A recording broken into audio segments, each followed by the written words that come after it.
Hello and welcome to The Hill is Always Greener, a show where four friends have chill discussions very quietly in a library where all the books are about Sonic the Hedgehog to distract themselves from the inevitable passage of time and their own rapidly waning ability to relate to the youth. I am Rat the Jake, and make sure it's quiet, there's a library. Shh. I'm the evil Emerridge. I'm Cyberlink, and I'm not sure the passage of time is inevitable. And I'm Falero, and is that a Mark-0 Gauss-Coyne prototype in your pocket, or are you just pleased to see me? Oh, I think you know the answer to that. Yeah. Juice and jam time. Oh wait, wrong continuity. Yeah. Well, I mean, somewhat similar based on the dialogue in this, which, hey, no more beating around the bush. We're talking about a book today, but not just any book. We are talking about Sonic the Hedgehog in the Fourth Dimension by Martin Adams. The singular Martin Adams, who is definitely just one person and not two or three people in a trench coat. No, the real, actual living person called Martin Adams. I mean, of course, we're going to get into the book, but I'll just go ahead and say I very much enjoyed this one a lot more than the first Martin Adams book that we read, and I know that you have a special place in your heart for this one, Chris, especially since you actually have a physical copy of the book. I sure do. Now, this isn't one I actually read as a kid. I think I mentioned before that I didn't really... I had, like, Silicon Warriors at one point. I didn't read it all the way through because books were scary and weird and had lots of words in. But I did read the game books. But this one is... Again, we're going back to the UK, everyone. It's another British book and the British continuity of Sonic, the one that actually cared about the Sonic Bibles, maybe a little too much. And this one is... Well, if you listen to our friends at Sonic the Comic, the podcast, who evangelized this book as one of the greatest pieces of Sonic fiction to ever exist. And there's a good reason for it. It's pretty darn good, actually. It sure is. Very good. Yeah, because I did not dislike Robotnik's laboratory, but, it had its low points, and I feel like all of those were addressed and surpassed with this one as far as being an overall, solid concept for a time travel story that also fits into this early continuity of Sonic the Hedgehog. Yeah, I feel like because this is the second book in the series, right? From what I saw? Technically speaking, it's listed as the second one. I'm pretty certain that Robotnik's Laboratory and this came out at the same time, which is because, as we know, in actuality, two different sets of writers were tasked with writing these books. One half of the Martin Adams equation being Carl Sargent, who worked on Robotnik's Laboratory, and James Wallace on this one, with Mark Gascoigne in the background, sort of pulling the strings, making sure everything lines up with the continuity, and adding lots of silly, unnecessary jokes. I know. I definitely felt the linking threads of all of the random of their time slang that Sonic and Tails throw at each other. Right. Which, I mean, isn't necessarily a bad thing, because even though it is separate authors, it makes the books feel more cohesive because they share an editor supervising. So. But it does mean that Sonic sort of switches between his surfer Bill and Ted talk and occasionally just saying stuff like "get off." Very British term. That's very true. I realized last time I was thinking very much, Townsend Coleman, Michelangelo, but no, this is straight up Bill and Ted, not least of which because of the time travel plot. Yeah. Yeah, we have been talking up this book since basically when the podcast started, and it's nice that we are finally getting to it and getting to really dive in deep, because I think that, even removed from the Sonic context, it's just a really good time travel story. Yeah. And those are hard to do. And it's cool for me because doing this podcast, this is my first time ever reading some of these Sonic novels. And yeah, ever since pretty close to the beginning of when we were starting to do this, I would hear y'all occasionally talk about Sonic the Hedgehog in the Fourth Dimension. I'm like, okay, I don't know what that is, but now I do, and I'm glad I do. Yeah, it's kind of one of those things that doesn't really get talked about in the fandom because, British stuff is weird, and also this is a novel, a kid's novel, a junior novel, if you will, but nonetheless, it's not the sort of thing that you can just pick up and share screenshots of and cherry pick for people to look at, so it's not really good. It has the same traction as, say, Sonic the Comic does online. but like we talk about it like that partly because of STCTP talking up. And when I checked it out like a couple years ago in preparation for my fan fiction, just to see what they were doing, man, I don't know. It just, gosh, what was going on in the 90s that I didn't see? Obviously, I saw lots of weird stuff going on in the UK in Sonic, but this is a surprising one, I have to say. Man, I almost don't know where to start before we get into like the actual synopsis, but it's a very tightly told story that gets across a ton of information without, like, I would say without confusing like the target demographic in under 250 pages. Yeah. I even like how it kind of makes you think in the beginning with the prologue that Robotnik might play a pretty big role in this, only for him to kind of disappear off screen and you only see the effects of his meddling with time and dimensions, only for him to come back into the story via Kintober at the end. And so it's just really like well paced out, and I don't really feel like anything gets left out. I guess the only thing is, Sonic's friends, aside from Tails, your Sally Acorns, your Porker Lewis, etc., they get introduced at the beginning and then don't really do anything. But even then, there is still an establishment of things going wrong when a few of them disappear and are replaced with I don't want to spoil it just yet. We get into the some very interesting characters that I had a blast with, actually. You are right about like the animal friends who featured a lot more prominently in Robotnik's laboratory, and but they do kind of represent the status quo of when things are okay. So when they're showing up, it means that things are all right. But due to the nature of this story, they disappear quite a bit because reality undergoes changes quite a bit in this one. I think that's for the benefit of the book, because I think for me with Robotnik's Laboratory, I think part of the reason why it was so hard for me to really like stay completely focused on the story was because there was just so many characters, and because it kept going back and forth between what was happening with Sonic and Tails and then what was happening in like the prison, and it just felt like a lot going on that was kind of bouncing back and forth. But like I think it's because in this book we like the main focus is Sonic and Tails, with like other also important characters like coming in and out, like not overstaying their welcome, but like still adding to the story. Like you're able to focus on really the characters that you care about the most, Sonic and Tails, but then you have all these other characters who are charming, and like when they show up on the page, you're not like, let's just get this over with. You're like, okay, what they got to say? Mm-hmm. They're memorable for their actions with Sonic and Tails. Yeah, like when the Time Police show back up again near the end of the book. You remember them because Sonic and Tails basically like made fun of them the entire time. Yeah. It's like, oh yeah, these jokers. Okay, I remember their deal. That's kind of the thing about this book, though, as you mentioned, it's a tight book, and it really is, compared to Robotnik's Lab, which felt like it was just kind of messing about a little bit in chapters. Like some chapters just felt like, okay, we'll go to this zone and we'll have Romans, because I read that in the instruction book. And then we'll go to Metropolis Zone, and then there's rats there, and they're a mafia, and pizza, I guess. the Rat King needs pizza. I remember we basically said that it felt like, well, I know it's a kid's book, but you could cut like 4 or 5 of these chapters and you wouldn't actually lose any of the main story. Yeah, and I do not feel that here. I feel like everything here, every like chapter serves a purpose in the overall narrative. Yeah, definitely. If you told me that a critical sequence of this book was Sonic and Tails being trapped inside of dinosaur eggs, I was just thinking that pivotal to the plot, I would not have believed you until I read it myself. Yeah.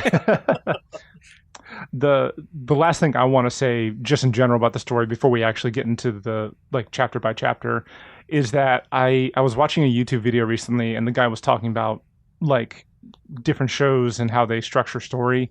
And I think the best way that he described it, and the best way that I can describe this book, is that the flow of events in this book isn't just and then, like Sonic and Tails do this and then they do that and then they do that. It's more of a this happened or they do this because that happened. Yeah. Like, yeah, and that's a really good way to string a story along. I mean, you can do and then stories and they can work, but I think like that or this because of that stories work much better just because of that cohesiveness. Really lends itself positively to a time travel story as well, because I gotta say, it really kept me guessing after, like, you know, Sonic and whoever he's with, it's like, okay, here's the plan. Okay, that plan didn't work, and now we are dealing with the fallout of that. So now we need to react to that, and then that leads to a new problem. And then, what if we approached it from a different way? And they think something's worked, and by the last handful of chapters, I was like, gosh, how are our heroes going to get out of this one? But legitimately. Yeah.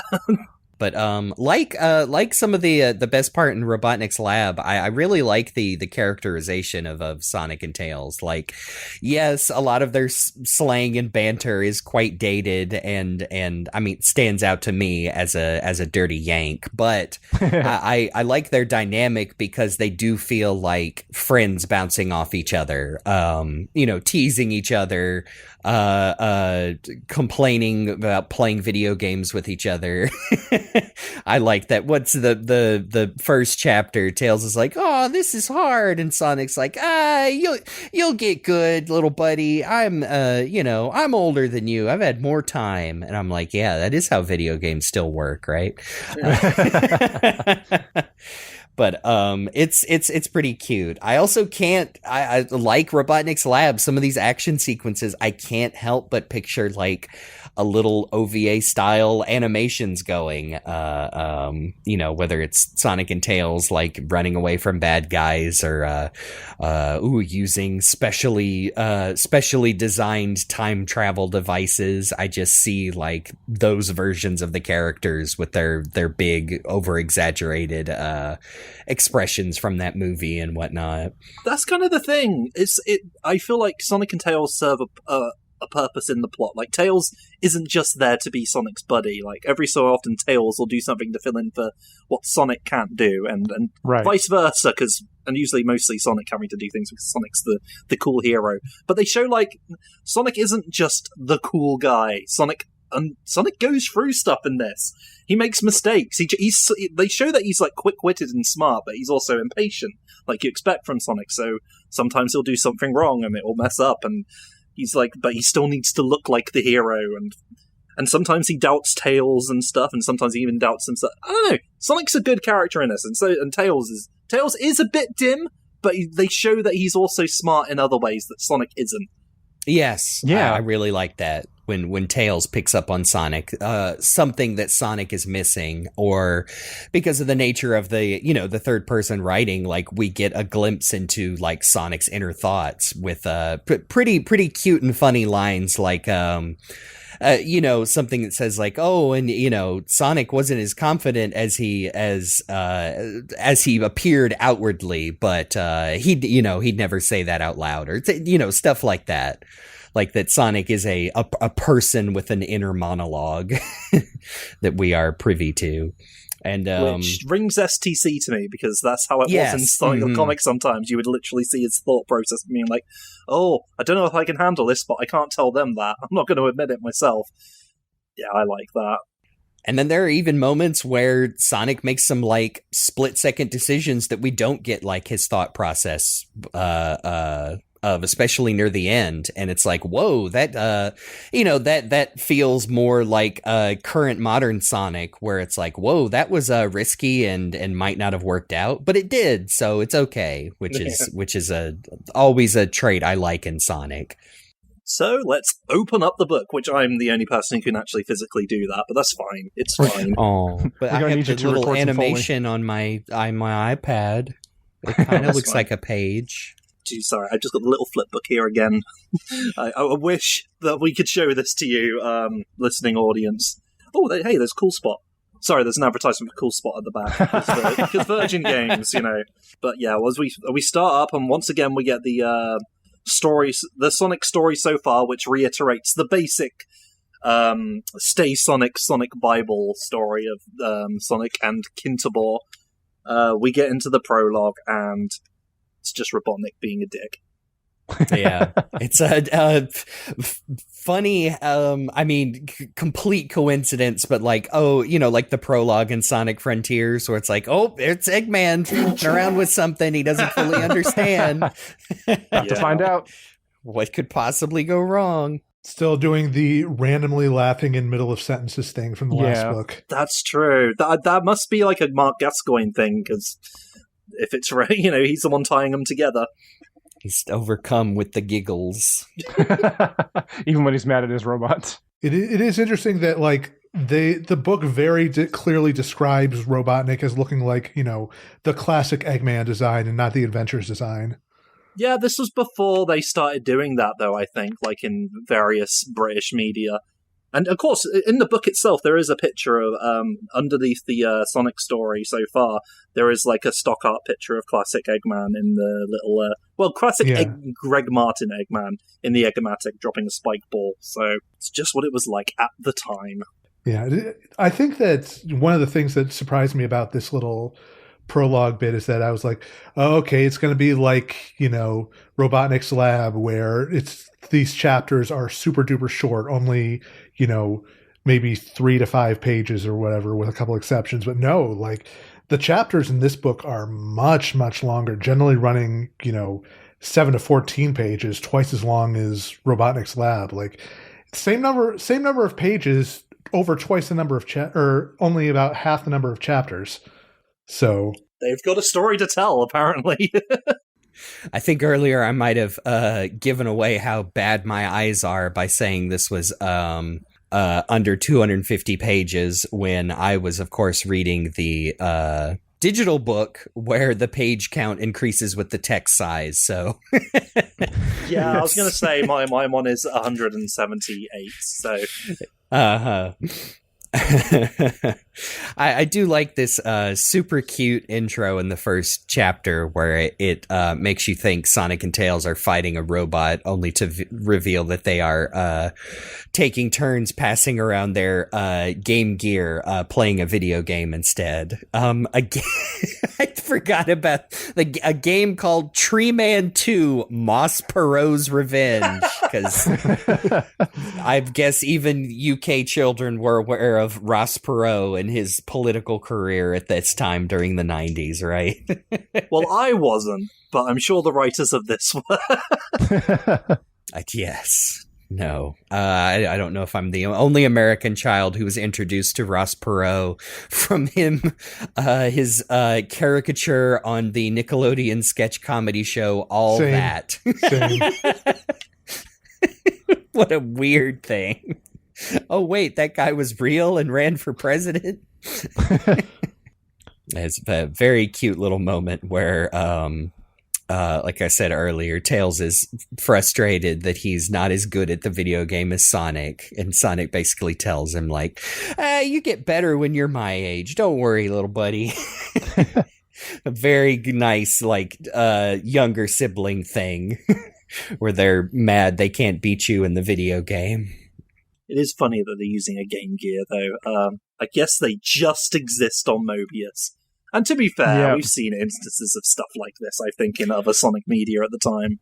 I think I went out of my way to say, like, oh, in Robotnik's Lab, like, oh, they're saying it looks like a video game system and not a Sega one. And like, no, they're just here.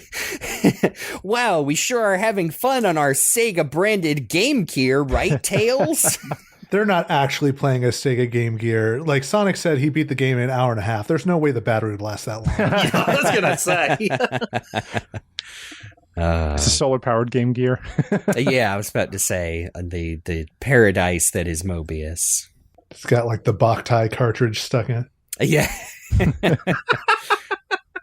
Sonic and Tails to have a race to Sally's lovely picnic, and then they ruin it by being boys. Ugh. Sorry, just taking a moment. I made a note here that they describe as all the animal characters as being in an array of fetching beachwear. I'm trying to imagine the little animals from Sonic 1 dressed up like in bikinis and stuff. Oh, yeah.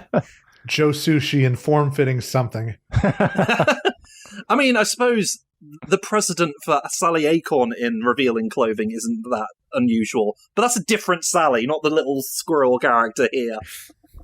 I know, I mean, aren't they all usually nude? Yeah. Except, like, this is pre-STC. It's Sally put on her beachwear bow in her hair. Yeah. Oh. They're just all wearing bows. Yeah.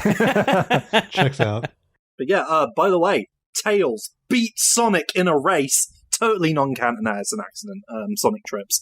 It's fine. Sonic trips up, and that's the only reason Tails wins. And Tails wins in the least graceful way possible, like stumbling and crashing into a picnic. Yes, ruins half the food, splashes everyone. If you'll excuse me, I'm going to go on Twitter now and complain how Sonic lost, and he's not supposed to lose because he's Sonic. Oh my god! Yeah. Wait, what is this quote down here? Gotcha. He shouted into the wind. Oh no! Oh no! Tails can't do that. That's no. Sorry, I can't even finish that. I'm sorry. I hope people know that is genuinely in good fun. I'm not maliciously poking fun at the Sonic's characterization as the wind. Maybe a little bit to, like you said, Jake, the annoying people on Twitter, but not the concept itself. Sonic being the wind isn't, like, just to get that out of the way. We know that there are comparisons to be made to Sonic and the Wind.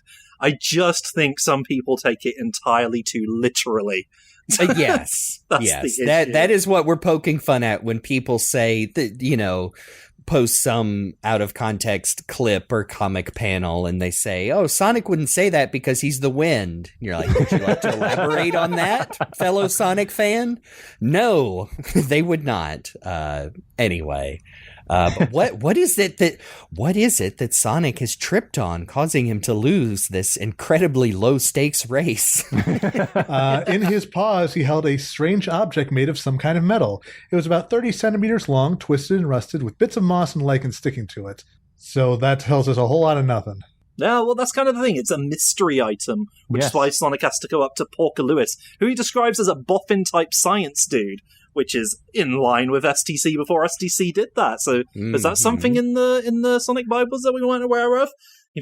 Porker Lewis moved on from teaching Sonic the joys of wallowing in mud and being afraid of fire to being a science-type boffin dude. Well, somebody's got to be the brainiac in the crew. Yeah.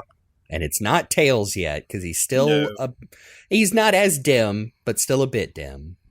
I think they play Tails. Tails definitely feels more like a little kid in this than he's not stupid, quote unquote. He's, Sonic literally in this first chapter says he's half Sonic's own age. Yeah. Which is also never stated. I guess if you assume the old, like, Sonic's 15 or 16, yeah, Tails is a little kid. Or he could be 4.5, like in Adventures of Sonic. But Tails is definitely more of like a competent sidekick throughout the run of the book. Yeah. Like I said, they really do play off each other in a good way. Yeah.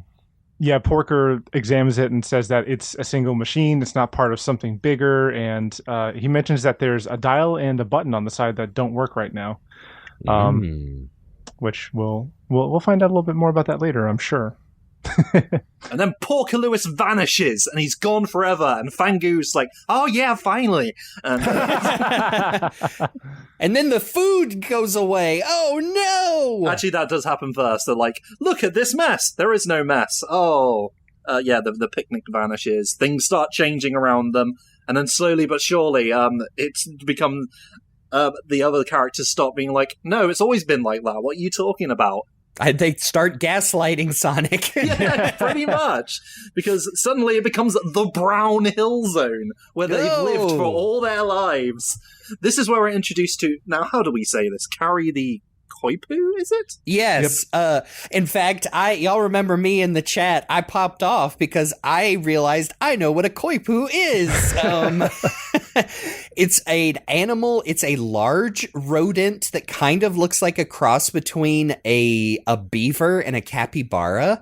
It's also known as the nutria, and it's also has an entire documentary film about them taking over the wetlands of southern New Orleans called rodents of unusual size. Because they're an invasive species and have basically like destroyed that entire ecosystem. So it's a really cool documentary that I think in the US is free on Tubi if you want to watch it. And is about how a lot of people of that town, which is like quite small and, you know, not particularly economically prosperous, a lot of people's income comes from nutria hunting season, where like you can turn in like the pelts or just the tails of these horribly destructive and invasive rodents for like $5 a pop. And it's super interesting. So yeah, what a pull for this Sonic book from the 90s to have this weird, obscure animal. And sure enough, it's an invasive species because it showed up out of nowhere and has started like causing all sorts of trouble. She's married. She's like what? She's engaged to Tails apparently for some reason. Here's the thing. This is not the last time we will see one in Sonic. Wait. Yeah, true. Oh, okay. Oh my god! No, is that what Dave the Intern is? Yes. That's hilarious. I thought you were gonna say the capybara driving instructor from the IDW special. No, I was like, Dave the Intern is canonically a nutria. That's hilarious. Wow. Yeah, he's got the teeth too. Although his aren't orange. That is a distinctive of the nutrias. They're orange teeth. It's not soaked in the blood of his enemies yet. Yeah. Just represents the invasive nature of the Mehrburger franchise. Yes, the corporation. The who knows how many local restaurants the Mehrburger put out of business on Sonic Island. I forget what's the island called in Boom sometimes. Seaside Island. It's fine. Not even worth worrying about. But right. Yeah, more gaslighting. I love this. Stop fooling around, Sonic, Chirp said. It's Carrie, our best friend who's been around forever. Sorry, I thought Jake was going to say something, so I was laying out for him. Oh, okay. I just wanted to say I was looking up the nutria on Wikipedia for just a second, and according to Wikipedia, in 2022, the government officials announced that the nutria had been completely eradicated on the Maryland Eastern Shore. So, oh wow, I did not know that. So the scourge of the nutria is slowly going away. Yeah, it really is one of those. I mean, not to derail us, but like, you know, I always because the southern U.S. has a lot of invasive species like Burmese pythons and various tropical lizards in the Florida Everglades. But like the nutria, like they had predators, like stuff eats them, gators eat them, but there were so many of them, and they dig into marshlands, and were literally like people's entire neighborhoods and businesses were like falling into the water. So it was one of those unfortunate things, like, yeah, they've got to go. It's not only like being a nuisance to people, but it's like it's destroying the habitats of the native species. So it's not just yeehaw, let's genocide all these animals for fun. No, I mean, like, I'm sure there are some sick puppies out there who are like, yeah, an excuse for for me to kill animals. But no, this was like, yes, a needed thing. And it's all because of fucking fur trappers. When the market collapsed, they decided to say, well, I'll just let all these things go in the wild out of spite. So it was a horrible, horrible history. Speaking of horrible, horrible histories. Let's get it. Thank you, Luke. I do like that Carrie is like quite possessive of Tails, but this character who showed up out of nowhere. And I like that she's like, and I'll thank you to remember that his name is Miles Prower, and it's only his nasty common friends who call him Tails. I was like, oh wow, okay. I know she's protective, but also a little snooty. A little bit. We're leaning a little bit into the wife from the end of Robotnik's Laboratory territory. Yeah. With Tails' fiance here. Well, we don't have to worry about her for very long, to be honest. Because we have a moment where Sonic picks up a pebble and he looks on the underside, and on the underside of a pebble it says copyright Robotnik Industries. Yeah. When this first happened, I thought it was going to be just a throwaway gag and not a very important plot point that keeps coming up. Right. Aside from Carrie, Sonic encounters another new friend who... these early Sonic media and accidentally predicting future plot points and characters. Hide it quick. We don't need somebody else getting sued. I mean, he's literally described as stepping out of the shadows, and I mean, if you don't have the American Sonic 3 box art pop up in your brain, I don't know what to tell you. When Eric the Echidna introduces himself, pure coincidence. It really is pure coincidence. James Wallace confirmed as much. Like, I think on the interview with STCTP, which you should go check out on their Patreon, he was saying he just needed something that was like a hedgehog, but not really.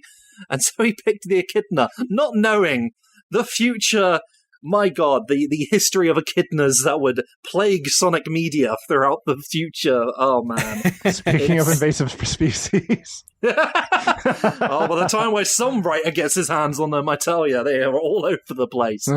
Oh, but yeah. That's surreal to see. When I picked this book up a few years ago, I was like, wait, when did this come out? And yeah, before Sonic 3. Before Sonic CD too, huh? And I think by the time Sonic meets Eric, he has already accidentally spied that Carrie has also a copyright symbol on the underside of her shoe. And sure enough, when he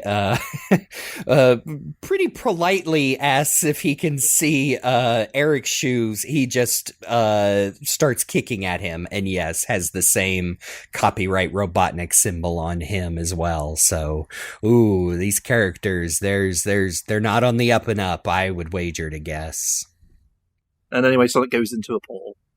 Yeah. That's pretty much it. Like, he has a sort of fight that ends up in a grey void that's inside a cave, and Robotnik's like, ha ha ha ha ha about that, because he does that a lot. Okay, here's another weird coincidence. We were talking about Sonic Firsts and Knuckles' first appearance, and came to the conclusion that they were kind of writing Knuckles with maybe yeah, you big palooka, like cartoonish New Yorker Raphael. And Eric the Echidna kind of comes across for me as well. No problemski, Doc. That Sonic was a pushover, a real wuss. He's gone for good. Now, maybe that's projecting, but I just thought another silly little coincidence there. Have I heard no Problemski in anything British? Because it feel like I have. And I mean, it may just be, like y'all have pointed out already, it might just be the Bill and Ted of it all, that all of these young, hip characters are supposed to talk like that. But I say, looking at the first sentence of Chapter 2, which is Sonic going, "Ah! Dude!" Yeah. I love the way that cut out on the Discord call, by the way. So all we heard was, dude? Yeah. Of course, yes. I do, before we get to Chapter 2, I want to mention that, the last, couple paragraphs of Chapter 1 include, Robotnik in his Egomatic having a video call with a strange figure, or just a shadowy figure on screen, but we know who it is because the figure on screen says, "No Problemski, Doc." That Sonic was a pushover and a real wuss. So Eric is in the palm of... That just sounds weird to say. Eric is in the palm of Robotnik. Make him do his dirty work. There's just something funny about the end of that Robotnik says the phrase, and thanks to you, Eric. Yeah. Like Carrie, I think is like a pretty Sonic-y name because of the E, the light sound. Oh, yeah. Amy, etc. But Eric, just Eric the Echidna. I mean, we've got Johnny Lightfoot, so Yeah, but even Lightfoot, there is a like- president. Even then, that's true. a foot. You get it. Oh, he's light on his feet because he's a rabbit. There's just something so plain about Eric. It's like we have like Sonic, Johnny Lightfoot, Tails, Robotnik, Eric. I'm really glad that you put these little mini synopses into the chapters because, of course, it's fresh in my mind, like the later chapters, but the beginning ones, I'm like, oh yeah, that's what happened. I feel like it would be really useful for this because we did struggle a bit last time. Yeah. But of course, like chapter 2 is where like I really start remembering things because even and we can include this in the podcast actually, even like with the description of like the corridors and everything, I'm like imagining actually I wrote about it in my notes. The way that I imagine the corridors is like just like these series of like jointed and twisting and also like straight edge tubes just like laid on top of each other, but it's from like the character's perspective, it's like just a bunch of hallways essentially. That's like how I kind of imagine all of it, and it's just a really interesting concept that like this whole dimension is just corridors. Yeah, it just kind of defies the concept of liminal space as we understand it. Yeah, I was going to say, I was thinking a little bit backroomsy, but like I was thinking a little not too. quite as run down. I get that it's like sci-fi version of that.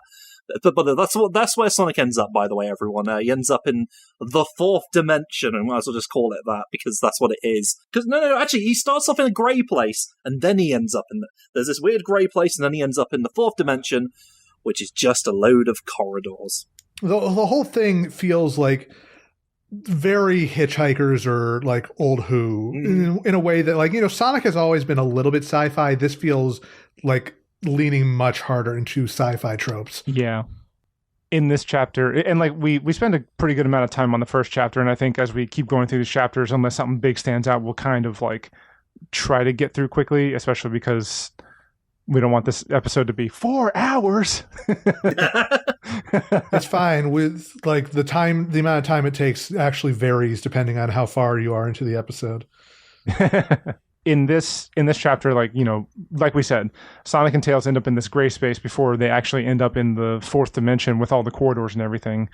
And as they're like searching through, they come across these figures of like different shapes and sizes in this black armor. And being like, they're like, are you Sonic tries to get the one up on them saying like, oh yeah, we're scouts, we're part of the crew, just let us through. But then they catch them by having Sonic supposedly put on armor, which is actually like a constraint thing, which is already an interesting trick at the very start of this book. And I'm not going to spoil how it happens, but it's cool how pretty much everything that gets brought into this book as an idea also has a payoff at some point. Also, just a quick note on this chapter. At one point, Sonic says, they say Sonic felt in his back pocket. I'm like, where was that then? None of your damn business, Sam. He needs some place to carry his rings and emeralds, I guess. But yeah, these dudes in black suits show up and they're doing stuff. They've got guns. Uh-oh. Guns in Sonic. That doesn't go well most of the time. They're led by Arctur the Dragonkin, who is a snake-looking dude.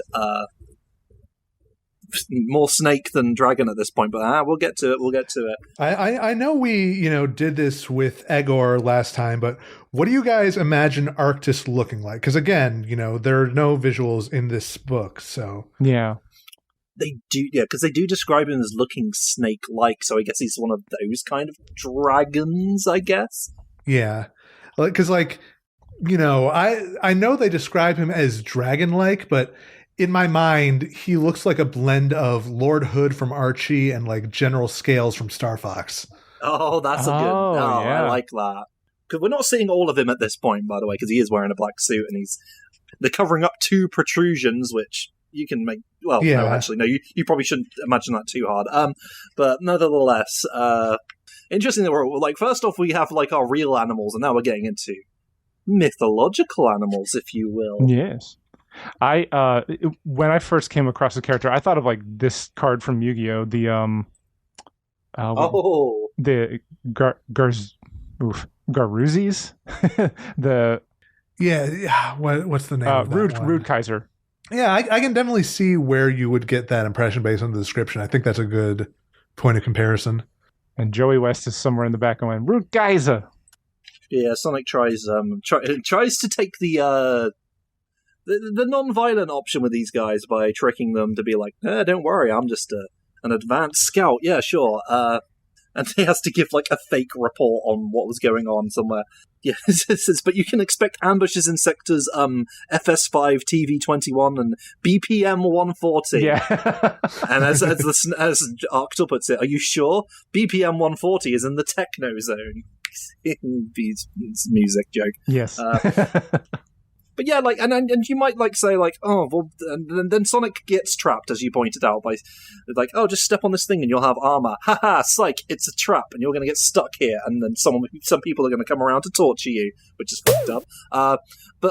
And you could say like, oh, why is Sonic getting tricked by this random dude? Sonic is in a new scenario, a new environment he's never seen before. Let him fuck up a little bit. Right. Sonic's allowed to make mistakes when he's literally in another dimension. Yeah.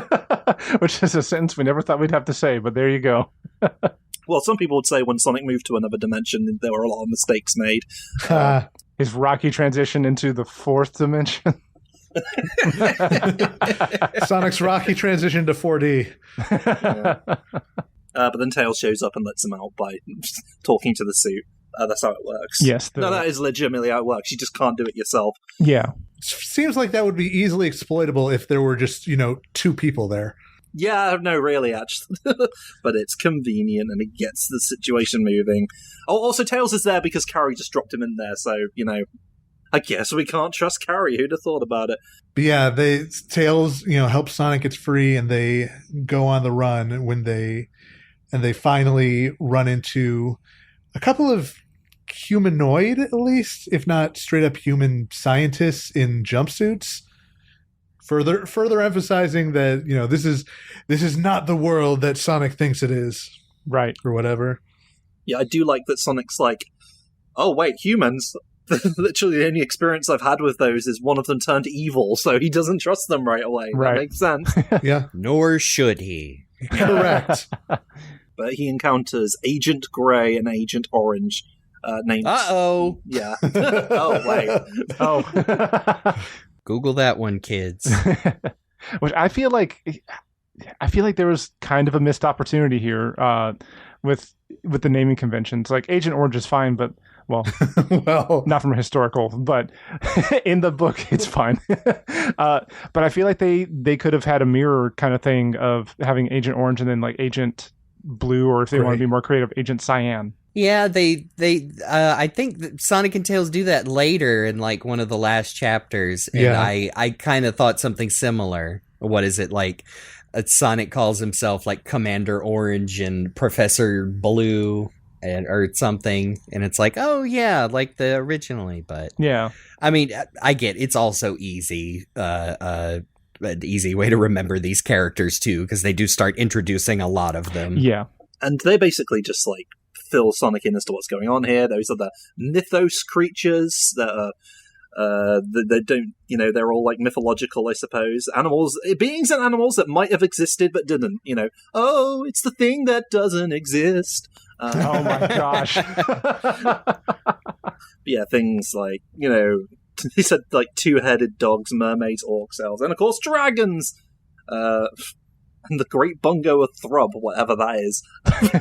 Silly. Whereas the fourth dimension is, largely controlled by the organizers, cosmic warriors whose mission and work is dedicated to the policing of the time streams and parallel universes, making sure that reality is not altered and ensuring that the laws of physics remain unbroken. Doing a real good job there. Yeah. Yeah. Which is a fun little concept.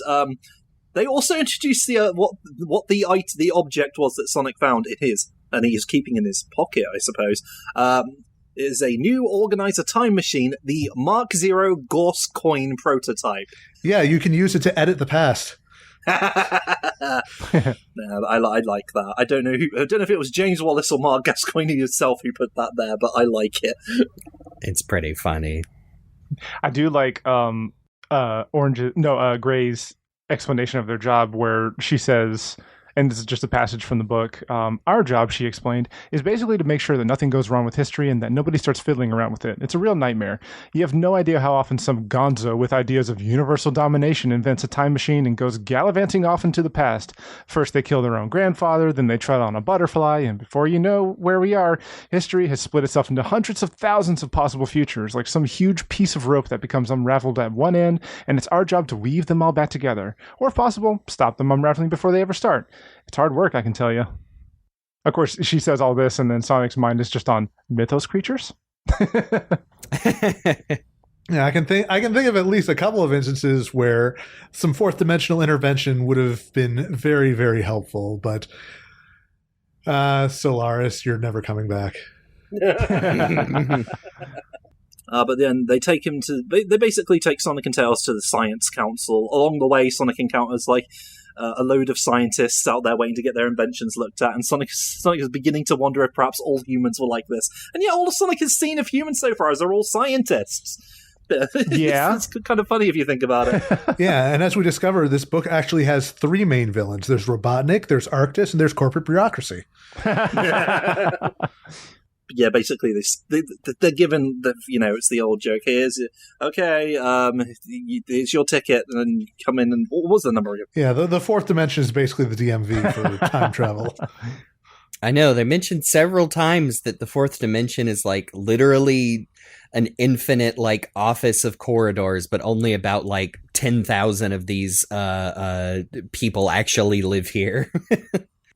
It's like being on a Minecraft server and you've got your one little area that you've been building stuff, and then the rest of the world is just empty. But yeah, Sonic, they give Sonic a small piece of paper saying what his appointment number is, and it's 4,809. So Sonic just skips the queue because he's Sonic the Hedgehog, and we know that Sonic doesn't like waiting, and it's all. And to be fair, yeah, let's get this story moving. Yeah. And to be fair, yeah, they don't waste time in this, and that was just sort of like illustrating it. Sonic's like, no, I don't sit around, and he jumps right in, and then they go into the... I appreciate that they use this space to basically explain simple, time travel and paradox concepts for the kids reading this, explaining stuff about like the grandfather paradox and things like that. But it does not dwell on it more than I think it needs to, which is good. Yeah. Yeah, because I could imagine myself being very confused by a lot of this as a child. Yeah. I knew time travel stories, but this is one of those ones that it's getting into it, but just getting into it enough that you can understand what's going to happen later, rather than just dragging you through. Yeah, and the whole time through the book, Sonic is basically explaining what's going on, either in an internal monologue or to somebody else. So that helps a lot to help making sure that you can keep up with all of the weird twists in the story, which is kind of essential for time travel plots, because otherwise it's very easy to lose track. Yeah.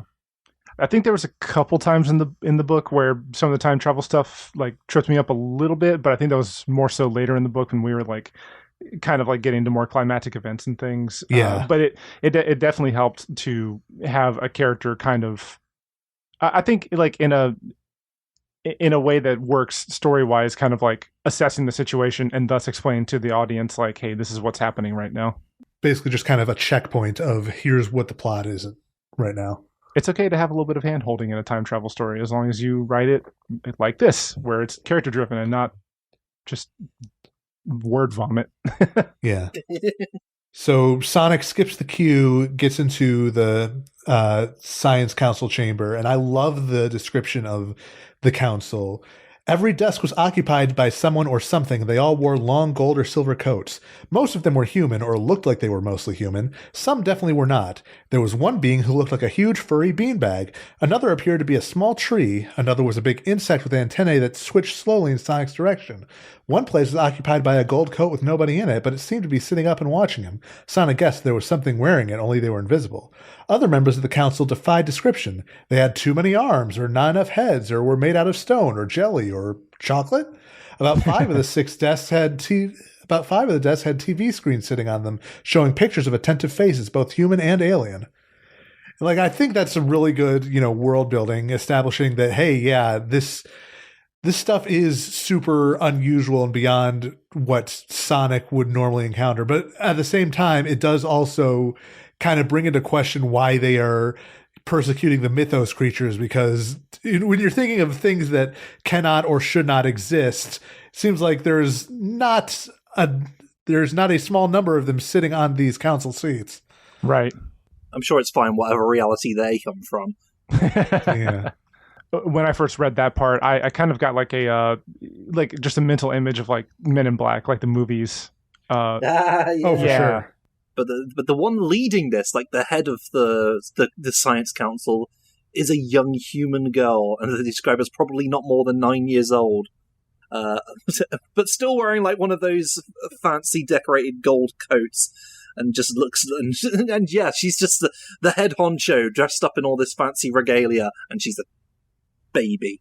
That's pretty great. Kid power. See, this is what you can achieve if you really imagine, kids. You can be you can rule over reality and science and persecute mythological creatures. Yeah. But it's interesting. They do let him go through with this, and it's like, okay, what's actually going on here? And they sort of they've got a description of Mobius here, saying it's a standard E-type planet in orbit around a G2 star, and exact location is unspecified because we can't know exactly where Mobius is, and all the kids are going to go there.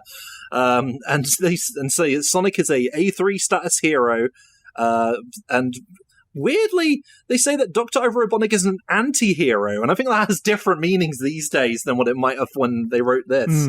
Yeah.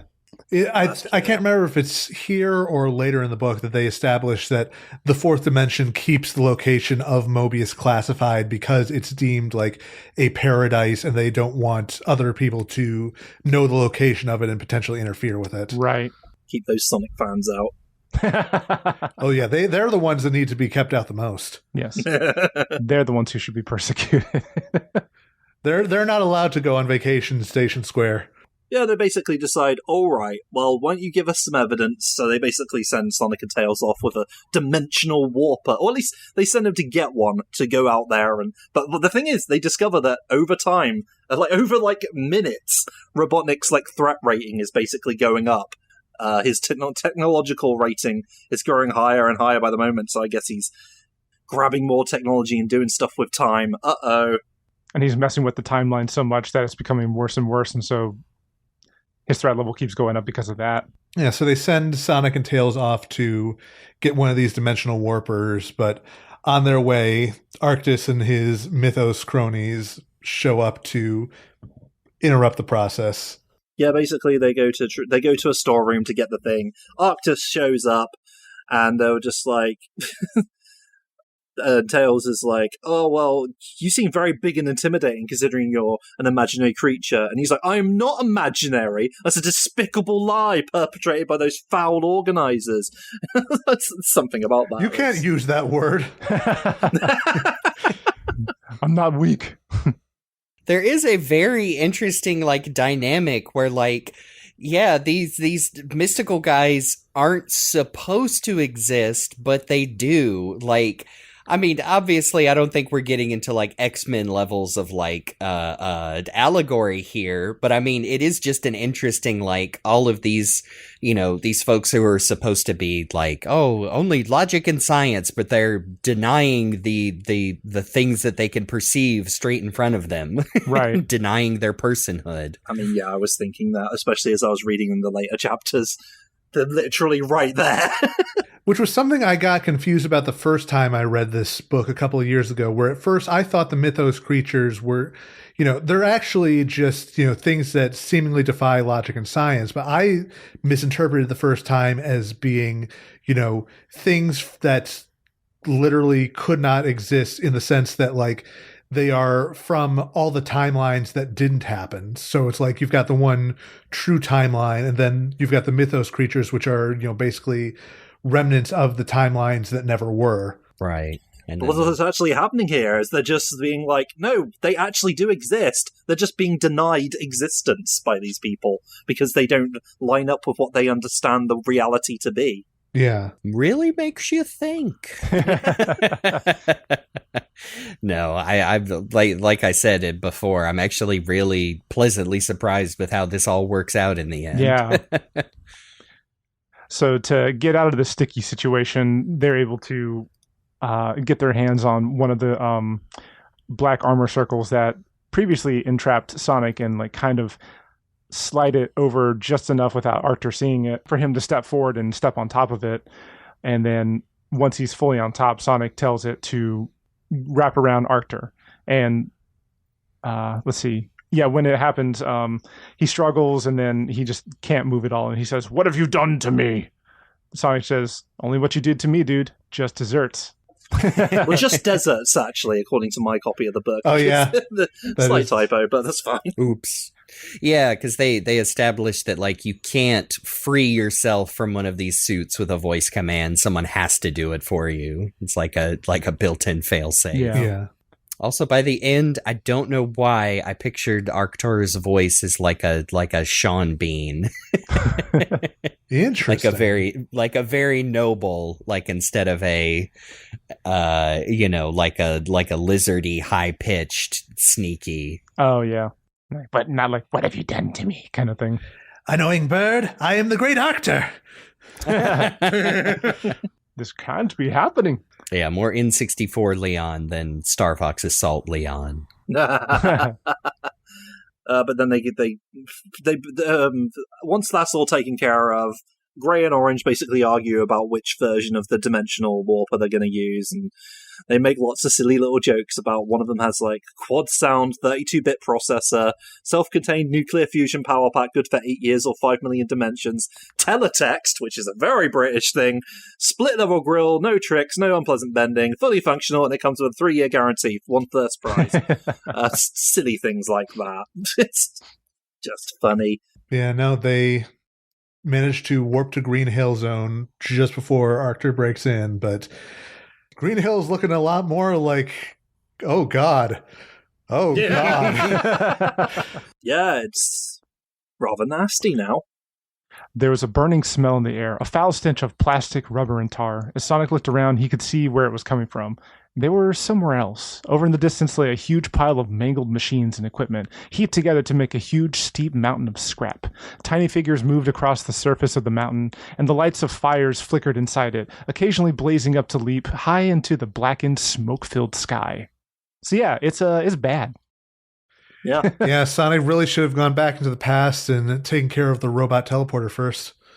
Again, by the way, all of this preceding the release of Sonic CD and probably like lots of information about Sonic CD. So, Goodness, it's funny how it works out. Turns out, the very idea of like, trying to save the planet by stopping pollution and whatnot was just baked into Sonic from the beginning. And yes, everything is still copyright Robotnik Industries. So yeah, this is just what Green Hill is like now. Ending with Tails saying "Welcome home" while shuddering, and I thought, "Well, that's a great chapter ender." And they didn't follow it up with a joke like everybody say "Ah," like in Robotnik's laboratory.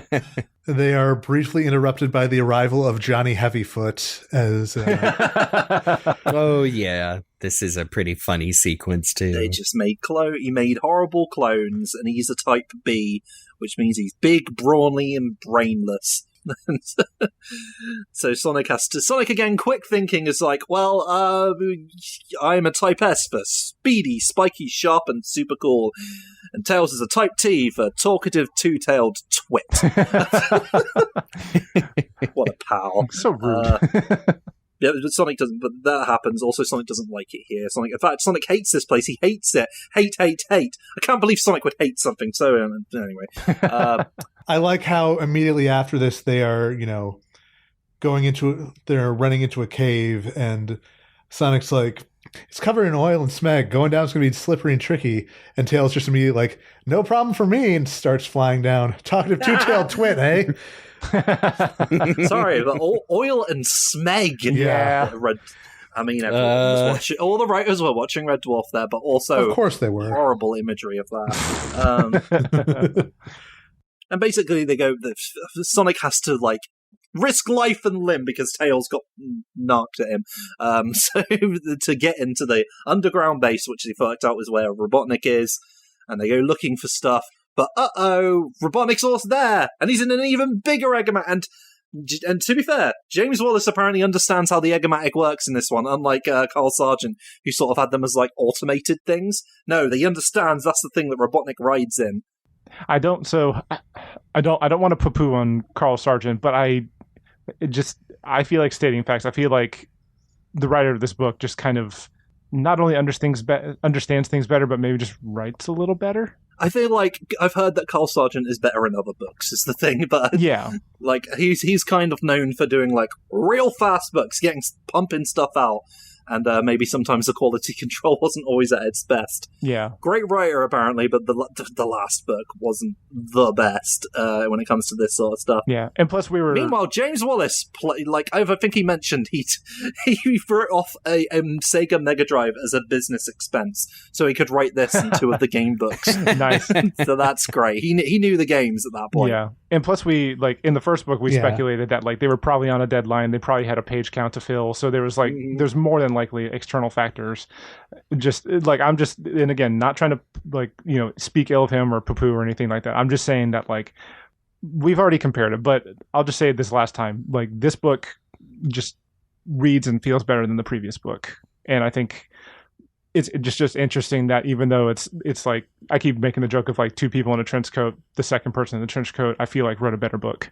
I think it ultimately, the reason comes down to the fact that it takes its narrative 100% seriously. And Robotnik's Laboratory is, it's a silly little thing. A lot of it's a narrative, the narrative is largely focused around telling jokes and not as much on, the overall plot. But Fourth Dimension does take itself seriously as a narrative. So we're willing to overlook the things that are a little goofier or maybe don't make as much sense because it does still treat them very seriously. In the same way that it's we take Shadow's backstory in Sonic Adventure 2 seriously, even when it can be a little bit ridiculous because Sega themselves took it very seriously when they were writing it. So it's a lot easier for us to accept these things. Yeah, if you're genuine about something, you put the work in.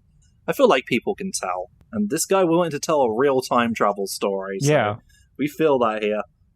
I mean, for like you said, a junior book, a lot of the concepts in this book, time travel and persecution of other races, it's high concept stuff, and they really stick the landing on a lot of it.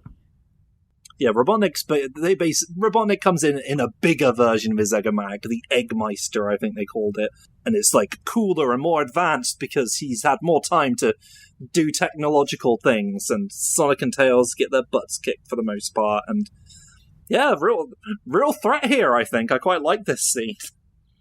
Yeah, Robotnik actually manages to destroy the Dimensional Warper in the attack, and so there is this brief moment where it's oh crap, how are they actually going to get out of this?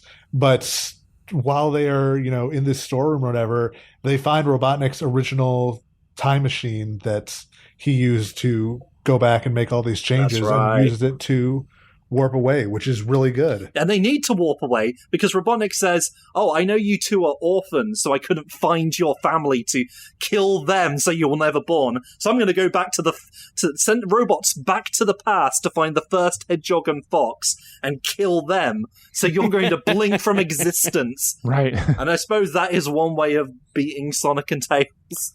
Yeah, Robotnik really yeah, the future has changed. Yes. Fox and the Hedgehog are dead. Evil triumphs. And you no longer exist. That's good. Thank you. Yeah, he's literally destroying their entire bloodline. That's the real evil Robotnik from. Robotnik is straight up pulling a Code of Hero on them. Yeah, that's great, man. And I love how the chapter ends with because like we said, they get a hold of Robotnik's device to go back in time, And like just the last two bits of the chapter are "Cross your fingers," yelled Tails. He grabbed the machine in both hands and hit the button in the middle of the dial on its side. There was a click and the world exploded. That's great. Man, like a lot of these chapters have just such good The imagery is so good. Yes. And Tails shows a lot of like ingenuity here for a character that Sonic keeps calling stupid throughout this chapter, unfortunately. Yeah. I think Sonic is just still salty about that thing earlier. Oh yeah, no, it is the big brother being, salty that the little brother is, upstaging him. And he keeps on staging him. Yep. And then they go to the past, actually the prehistoric times, and they end up in a strange place, and they're trapped in something. What could it be? A big egg. Which, man, when I read this, I thought that was wild. Like time traveling back and like ending up in an egg, and I don't know. Like I guess the way my mind works is like I'm thinking from the character's perspective of like it's dark and there's not. Oh like yeah, quite scary. Yeah, like the thing that got me was just like, oh yeah, they're trapped in this, and I think they even mentioned that like oxygen is going to run low, and I'm like, that definitely raises the stakes. Yeah.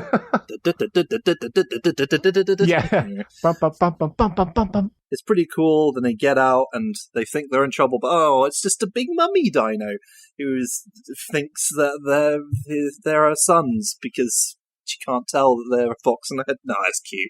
Yeah. And Sonic Tails is like, I never had a mum. I wonder if this is what it was like. Yeah,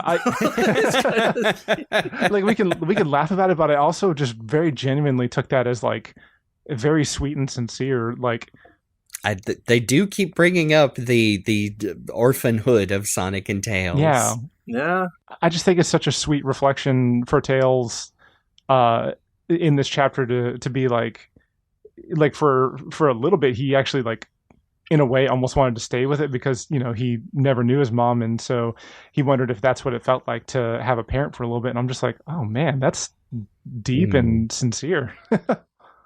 Yeah, it's a really good character moment for Tails and for Sonic, because initially he does push back, be like, don't be so soft, but then, by the end he does apologize to Tails and be like, yeah, no, I get it, dude. And I know we have firmly established that no matter what continuity, Sonic talks like an American, but I can't help hear Tails is like, probably like Jackie doing an impression of OVA Tails. That's what I hear as Tails in this book specifically. And it's really good. I mean, when he says mum. Yeah. And some of the other slang. But speaking of OVA, I think somebody else mentioned it earlier, but like throughout this whole book, whenever I'm imagining scenes with the characters, like I'm imagining like the OVA animated versions of Sonic and Tails throughout the whole thing, just because I don't know that works in my head. Yeah. I can't help but picture that too. Well, OVA Sonic sounds like a weird sort of like somewhere between American and British at times. So get out of our way. It works. Just accidentally sounded like that in English for no reason. But then the robots show up, and also a big old other dinosaur, a Utahraptor. Which, whenever I hear of that, I think of Ryan North's dinosaur comics because I'm of that era of the internet. Oh, yes, of course. Yep. Big old dinosaur comes chasing them. They just have a big old action scene of running through the bushes, getting away from them, and also trying to catch the robots. And then them having the smart idea to be, wait a minute, we'll send the dinosaur after the robots. Yeah. And it's some fun little action stuff. Which is great because this is another scene where Tails is showing the ingenuity and getting Sonic to play along with him. Tails is the one who comes up with the idea of like, oh yeah, let's get this big raptor to take out the robots. And oh yeah, because I forgot to point out that Tails was the one who like identified the dinosaurs. Yes. So yeah, Tails. Oh, because Tails was a kid in the 90s, so he was like big into dinosaurs and Jurassic Park and stuff. So oh man, I recognize that. Oh, he doesn't say it here, but we do get in like one of the last chapters where Sonic asks Tails, like, how do you know so much about this? And he does say I saw the movie. You know the one. The movie. Just like the last book. It's very telling, again, to differentiate from Robotnik's Lab, it's very telling that like, there were a lot of chapters in that book where it's like, they could cut this out entirely and there wouldn't be any issue. And I think this chapter is the one that most fits that description as well. But at the same time, they managed to make it work well enough that it's like, no, I like this chapter, even if it doesn't add too much to the overall narrative. I think that there would be something lost not having it here. Yeah, I think it's a good one. It does a good job establishing the stakes of time travel. They've hopped dimensions, and then this is the first time they do time travel. So go back to the dinosaurs, and they get stuck in eggs. Whoa, this is kind of weird, and things get weirder and from here.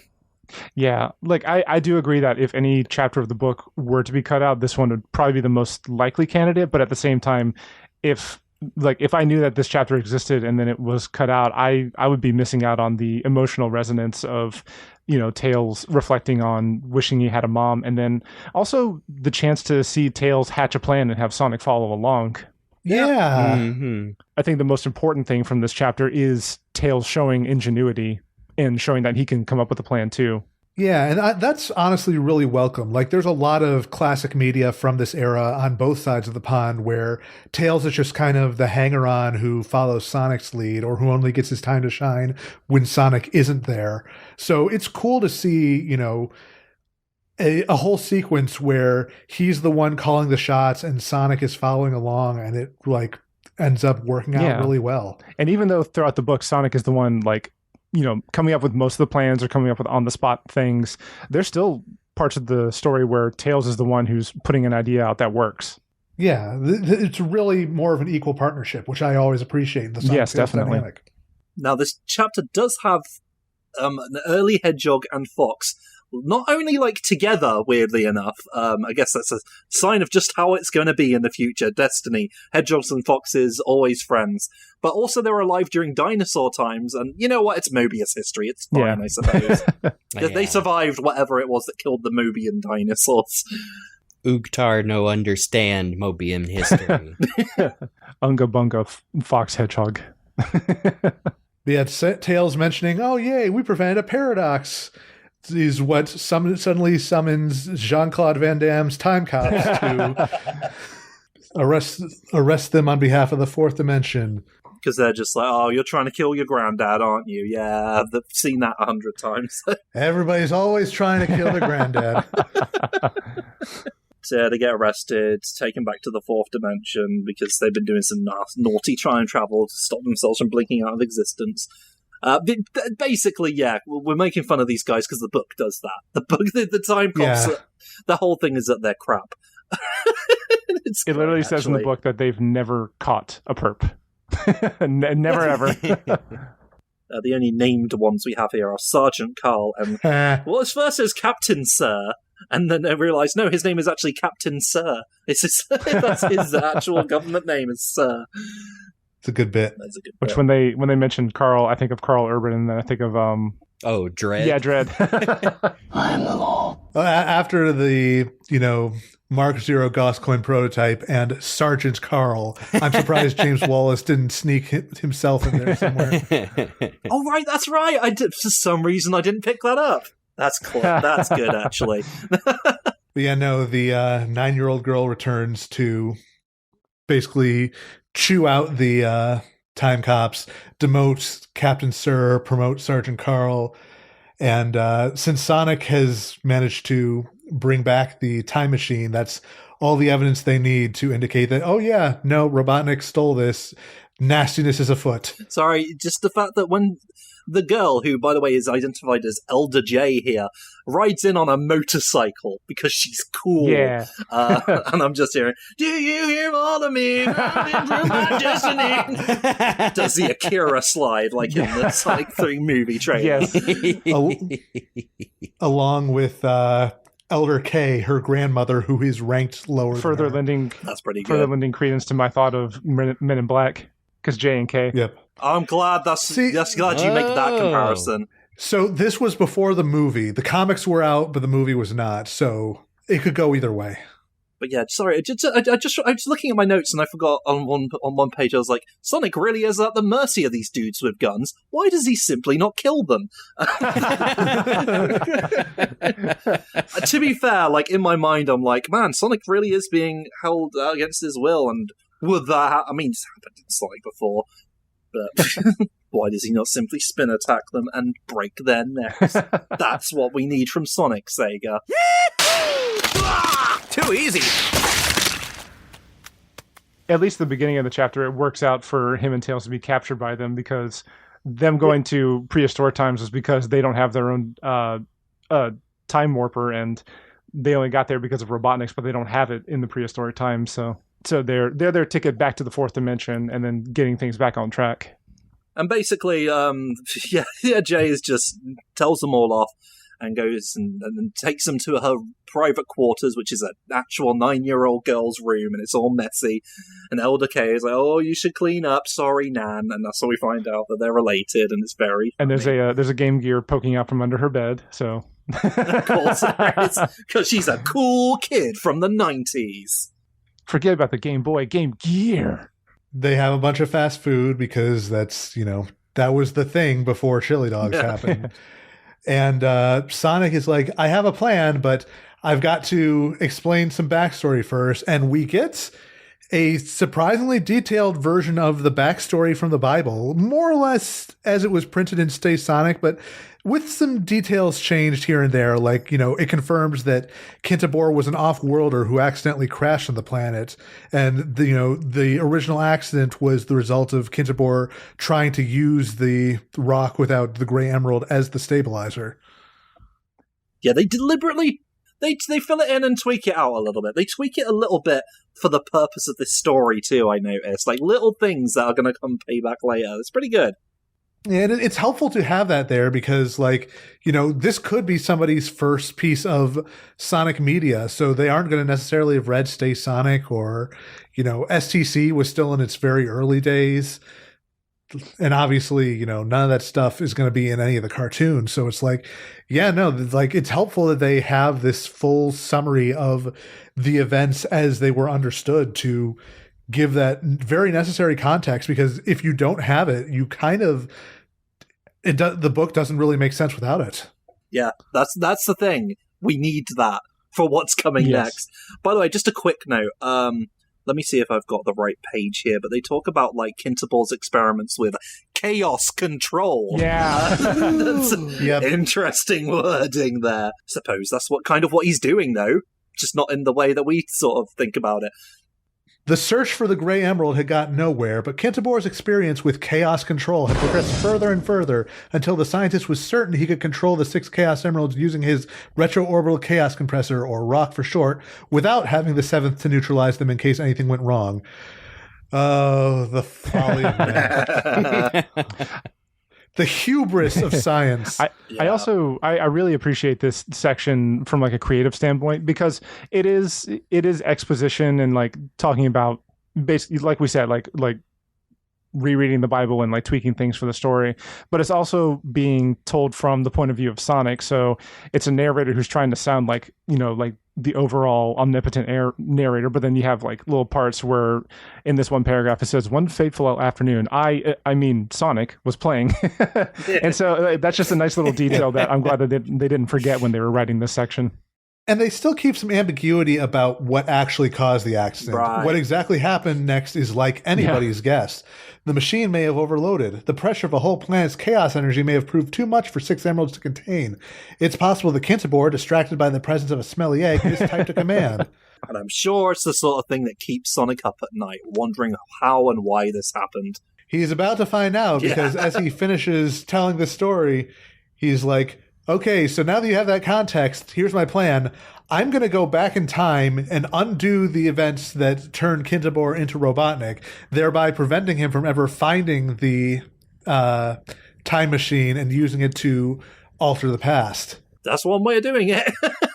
I'm surprised that the Time Police and the Science Council didn't put up a bigger fight about this. Well, I think it's because in the next page, Elder J is scribbling in her notebook, and she mentions that like based on the math she did, it has, quote, a 77.23% chance of working. So, I mean, if it's coming straight from an elder, then that probably helps diffuse any like fighting that could happen about it. I guess she's like, well, it probably won't fuck everything. So, by the way, just a little note. Sonic's saying, like, describing his plan. He's like, then we'll zip back to the laboratory. And they're like, Robotnik's laboratory? And Sonic's like, no, that's the last book.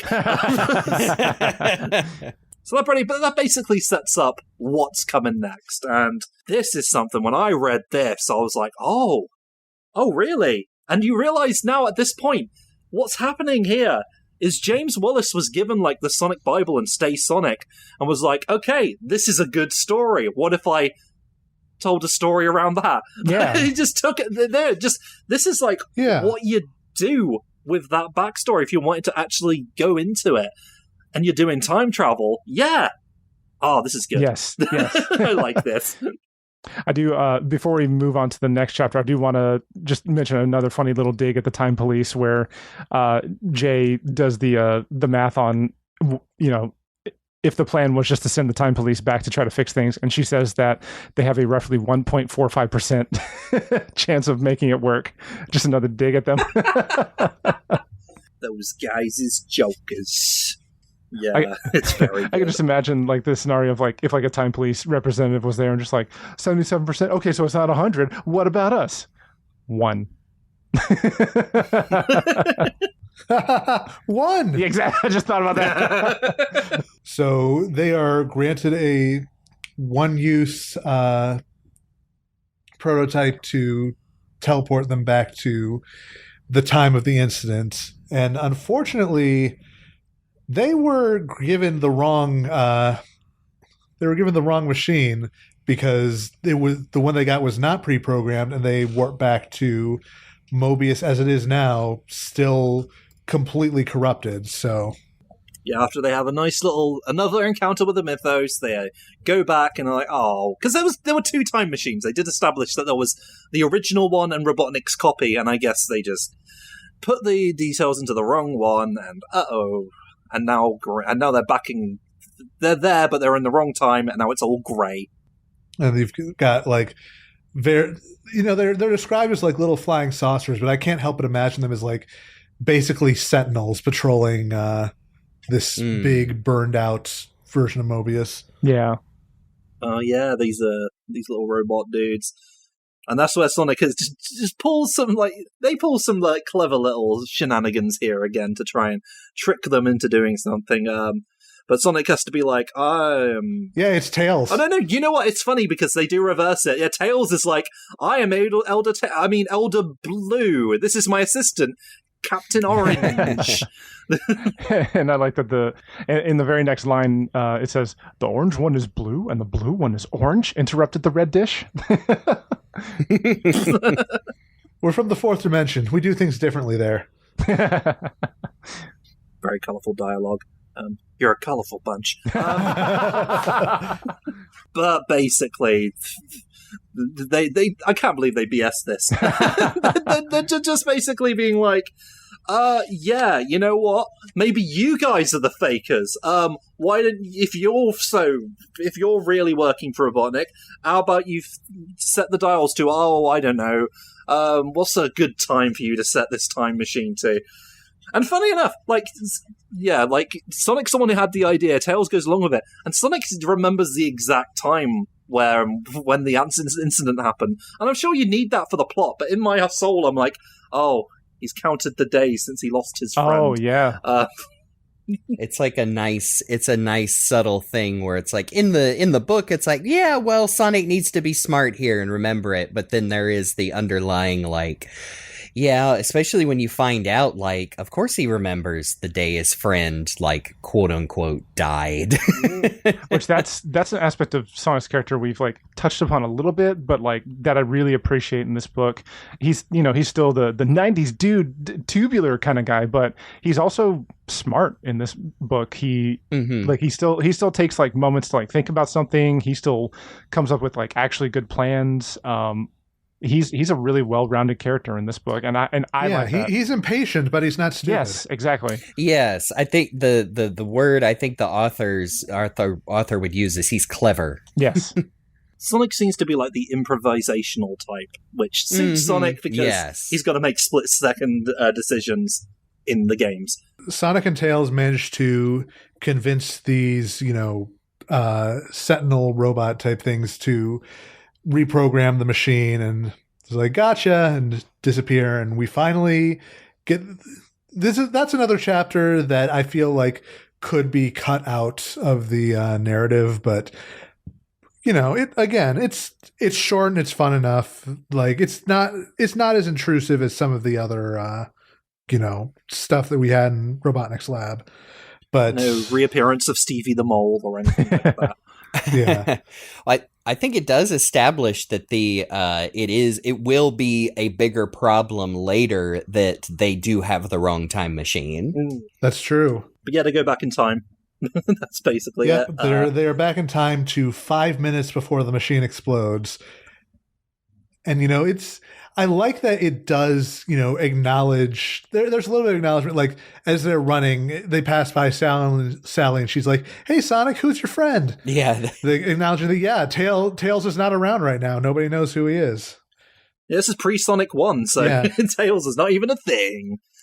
Yeah, and also, as will become important later, it also does not do the time travel thing of the, time displaced person just replaces the one in the native time. So no, not to jump ahead, but they do a positive version of the time cop thing where if you make physical contact with your time double, you just merge into one being, and apparently it all works out. Like, it's not that big a deal when it's over, but it feels weird. Just kind of smoosh together. Yeah. But that all happens basically after they prevent... you knew it was going to happen. They prevent it from happening. The whole thing with the rotten egg is avoided. There's literally a green button and a red button on the rock, and just by virtue of hitting the red button instead of the green one, that immediately fixes everything. Kindabor, brilliant scientist, maybe don't make your machine go out of control button. Yeah. I was glad it didn't shake out that way, but Sonic almost takes Tails by the sides of his cheek fluff and says, "Whatever you do, don't press the wrong button." I thought, oh no, please don't do this to Tails, and they don't. He does make sure the correct button to save Kintabor is pressed. It's just going to be important later. That's there. I like that it begins with, Tails wrestling with Sonic 1, as they call him. Oh, yeah. This is really Sonic funny. 1 and Sonic 2 being the designations for the two timeline Sonics. Especially considering, when you think about it, they correlate to the games closest to their respective times. The first one is closer to Sonic 1, the other one's closer to Sonic 2. It's interesting that we're establishing that 4-ish years have passed since the accident. So, Sonic 1 and Sonic 2 do not happen immediately after one another. And even before this book, there's a little bit of, time in between. It's ambiguous how much between each one, but it's kind of cool that they established there is a passage of time like that. Yeah, and Sonic 1 tries to throw a punch at Sonic 2, who catches it, and that's how they discover that they gellify back into one being.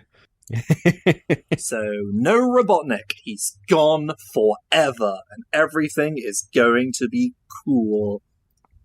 Which, when the two Sonics melted together, I kind of misread the passage for a second, thinking that I thought they turned into one Sonic that had 4 arms and 4 legs.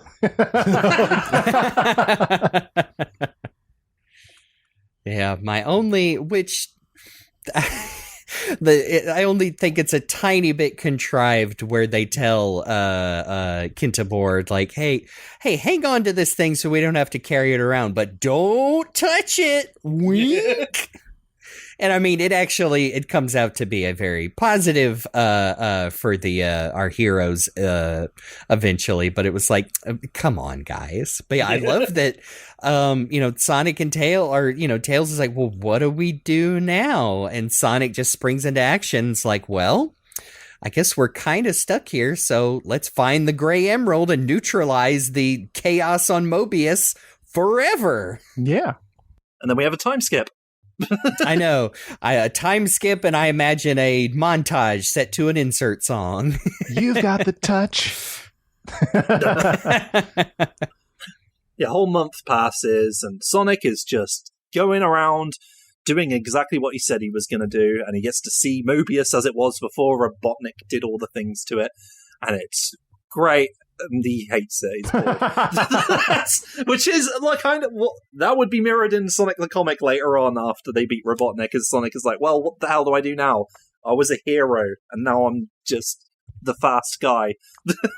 Well, I'm glad they didn't do, and maybe that's on me for thinking this book would be that cynical to where Sonic doesn't say out loud like, gee, I sure wish Robotnik was still around because that was more fun. Like, no, he's just having a little personal moment to himself that like, it's more like, yeah, like you said, like, well, what are we going to do now that we put Mobius back together and if we get back to my time, and he doesn't know right away. It's more of a Sonic coming to terms with his own, his own place in the world, and not maybe I should have let my friend turn evil forever.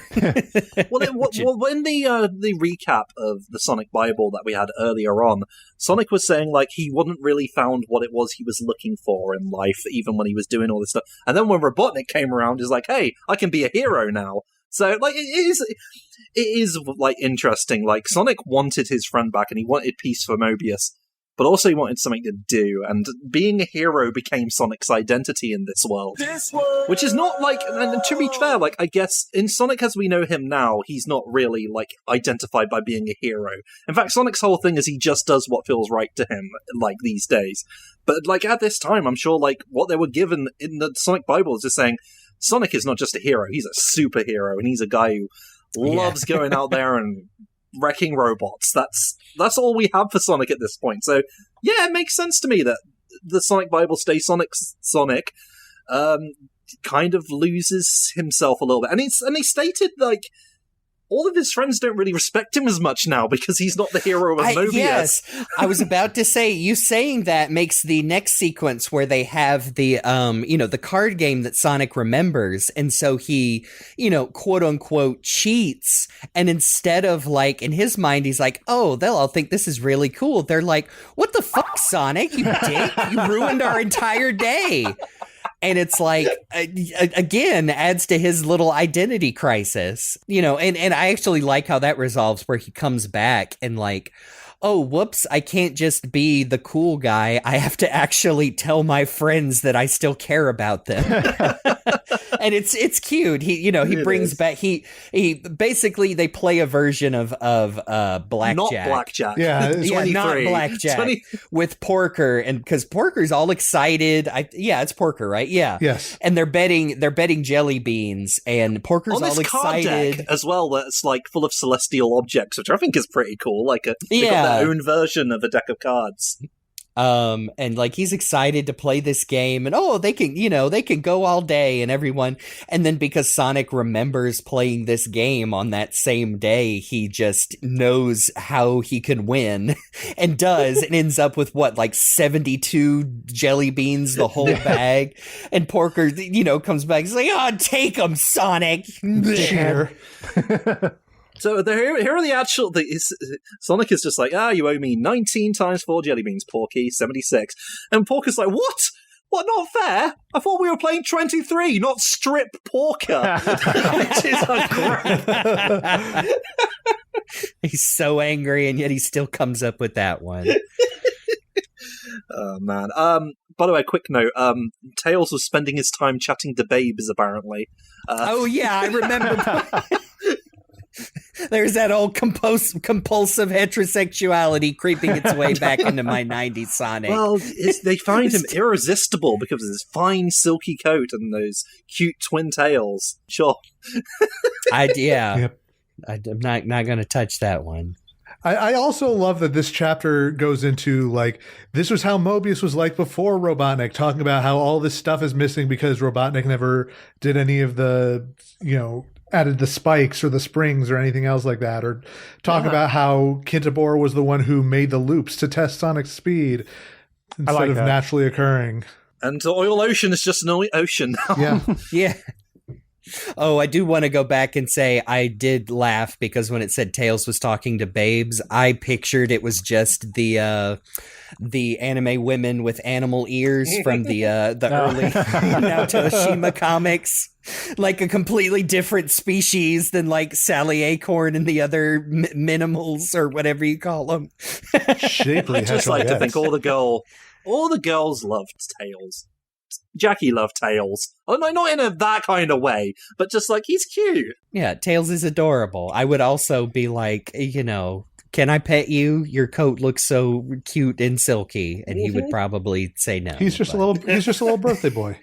Yeah, he's just a little guy. Look at him. I even like the little thing from one of the Bibles that they don't say the item monitors, but yes, the computer network that was destroyed and overloaded when Robotnik was created, but still functions because Kintabor is still around. Sonic uses it, so using all the materials given to him was James Wallace. Yeah, and it's all going too well, except for it's not, and then Sonic sees his spaceship or something. Yep, and then he can't get Kintabor on the phone and figures something must have gone wrong with him. And I think this is where he kind of explains the situation to his friends who are still mad at him about the jelly beans. He's like, "Look, something's wrong, and I promise I didn't cheat. I swear." Can have your jelly beans back. And it's cute because Porker and them are like, really? Could have the jelly beans back? Like, this is a big sacrifice. Jelly beans must be really valuable on Mobius. Yeah. A hot commodity. But they decide to investigate, and surprise, surprise, Kintabor's lab is all torn up. Oh, poor guy. Yeah, it's bad. And he's in the cupboard. Yeah. Yeah, they take quite a while to find him in the cupboard, too. I like how they find him by accident, where they're just trying to make a snack, and they look in the cupboard, and there's Kintabor all bound up. I like to think it's not even a very big cupboard. I think it's just like sort of the skinny guy is sort of like stacked in there. Like, you have knees at his ears, tied, duct tape over his mouth. Okay, I'll do a kitchen run, see what I can find. You want anything? Anything but an omelet, Tails replies. The blue hedgehog dashed back to the kitchen and opened the door of the cupboard next to the fridge. He stared at the contents for a moment. Tails? He called. Yeah? Did you check the cupboard next to the fridge? Not me. I think you should have, dude. Tails came running. Inside, encased almost entirely in a tight-fitting suit of gleaming black plastic, lay Dr. Kintabor. Someone had stuffed an apple in his mouth to make a gag. He did not seem to be wriggling much, but he shook his head violently at the pair of heroes.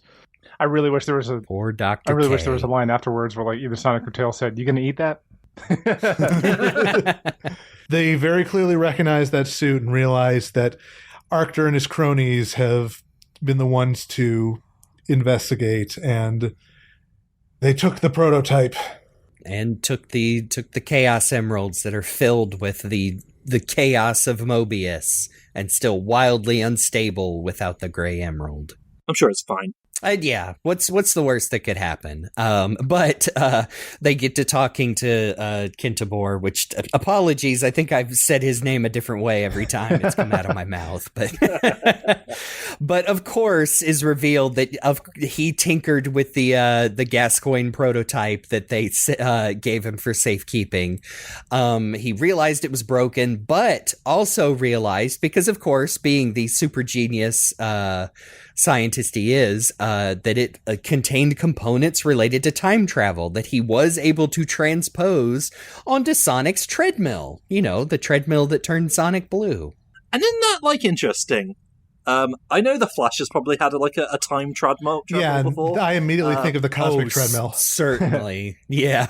And so that might be part of the inspiration, but it is just using like a piece of Sonic's Western backstory here to build something that works. And of course, Sonic running to travel through time, that's a recurring thing throughout various bits of Sonic media. I do think it was probably the cosmic treadmill that was the inspiration, though, since that thing had been around for 30 years before this book. So I just think it's such a neat idea too, and I love how it gets utilized in the story as it goes forward, and like the scenes that I'm able to very clearly imagine because of the great writing in it, which we'll get to later. Yeah.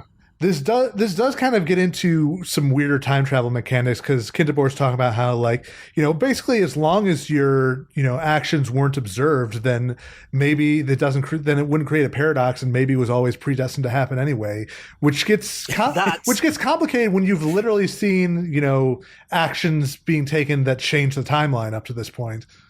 That is true. This does remind me a little bit of one of my favorite time travel stories, Steins Gate, where one of the things involves, like, to change history, we have to make sure that everything remains the same as far as everyone saw it, but is actually different. Like, it's all about like observation and perception, I suppose.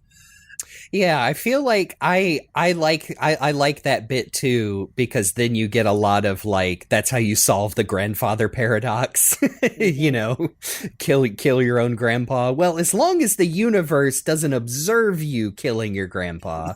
Or I feel like, and I know this is treading lightly because you know, it gets complicated. The best parts of River Song's story in modern Doctor Who, I felt like were a lot of this as well. You know, spoilers, darling.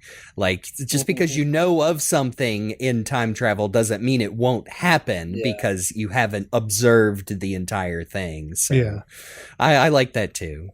By the way, just a quick note, where Kinterbor says you're moving forward in time much faster than we were, when he was, like, testing out the treadmill, Sonic on his own. Yeah. And Sonic's like, you are moving in time? And Kinterbor's like, well, of course, we all do. It's called living and getting older. Well, hey, Sonic characters don't do that anymore. So that does not...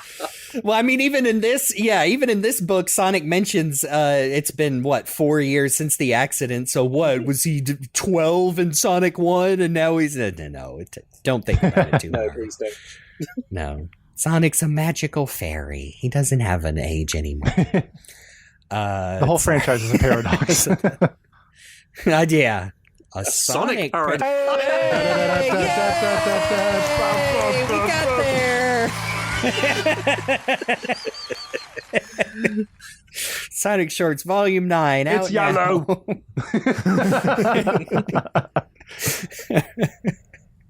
Oh, so everybody goes to get a snack before Kinterbor explains the whole thing, and props to him from what I remember hearing on various educational programs, in the ballpark estimate of the age of the believed age of the universe at the time, about 17.7 billion years. Which he tells Sonic, don't do that. Don't go back to the absolute zero Big Bang creation of the universe. That would be bad. Turns to the audience. I like how they get on the treadmill to go back, and Kinterbor's like, no, not that way, the other direction. Yes, just in case he painted arrows on the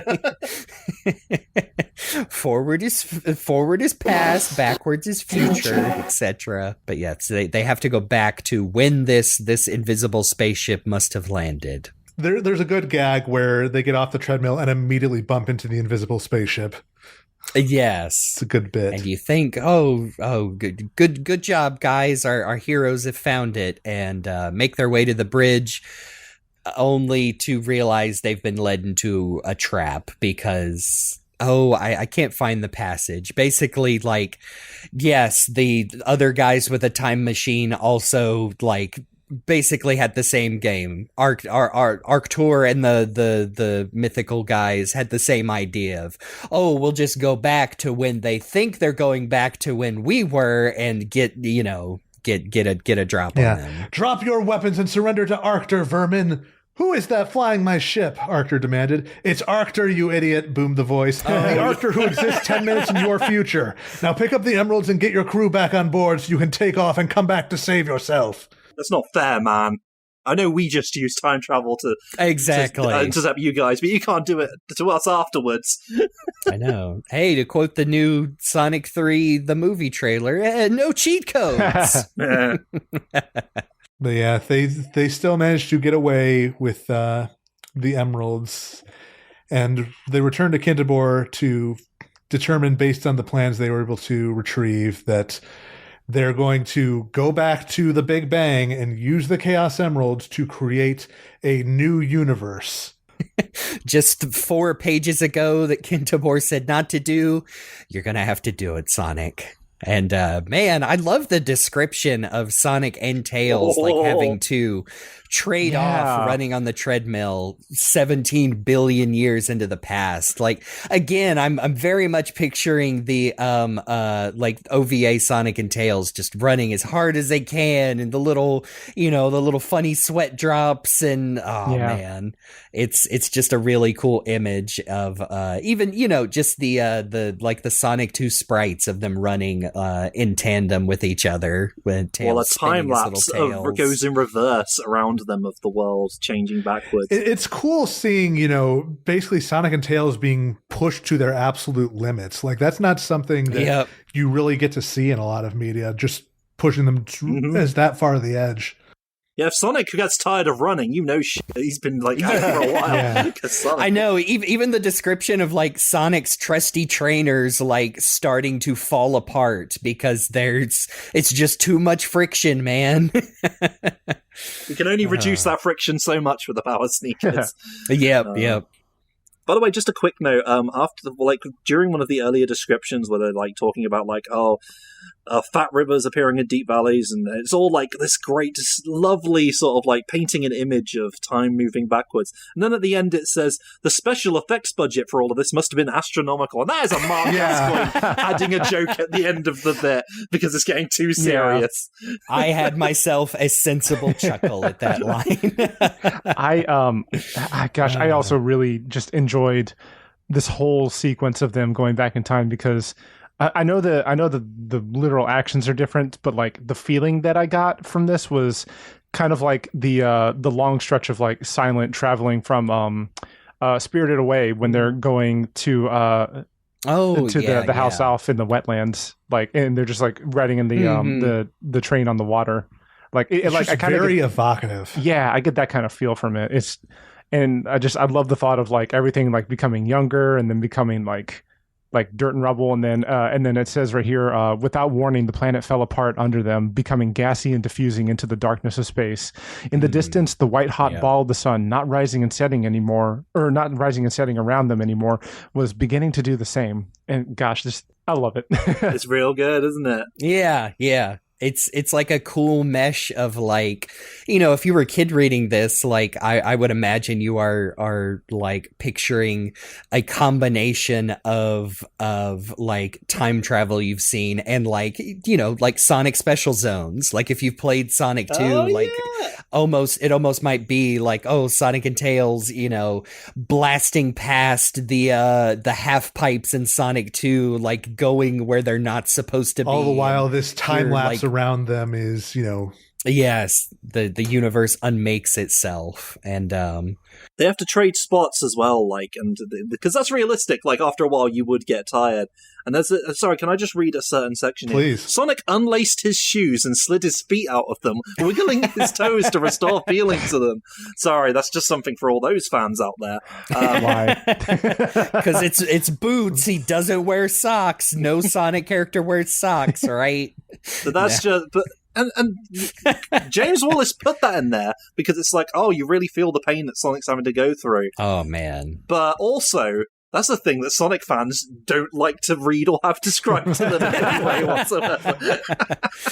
Well, to be fair to the author, he didn't in detail describe what kind of Stop. feet Sonic have, so it could be blobs, although he does consistently refer to all their limbs as paws. Yeah. So Yeah, do the with hands that are what you usually will. paws. So Cute, squishable little digits, and et cetera, et cetera.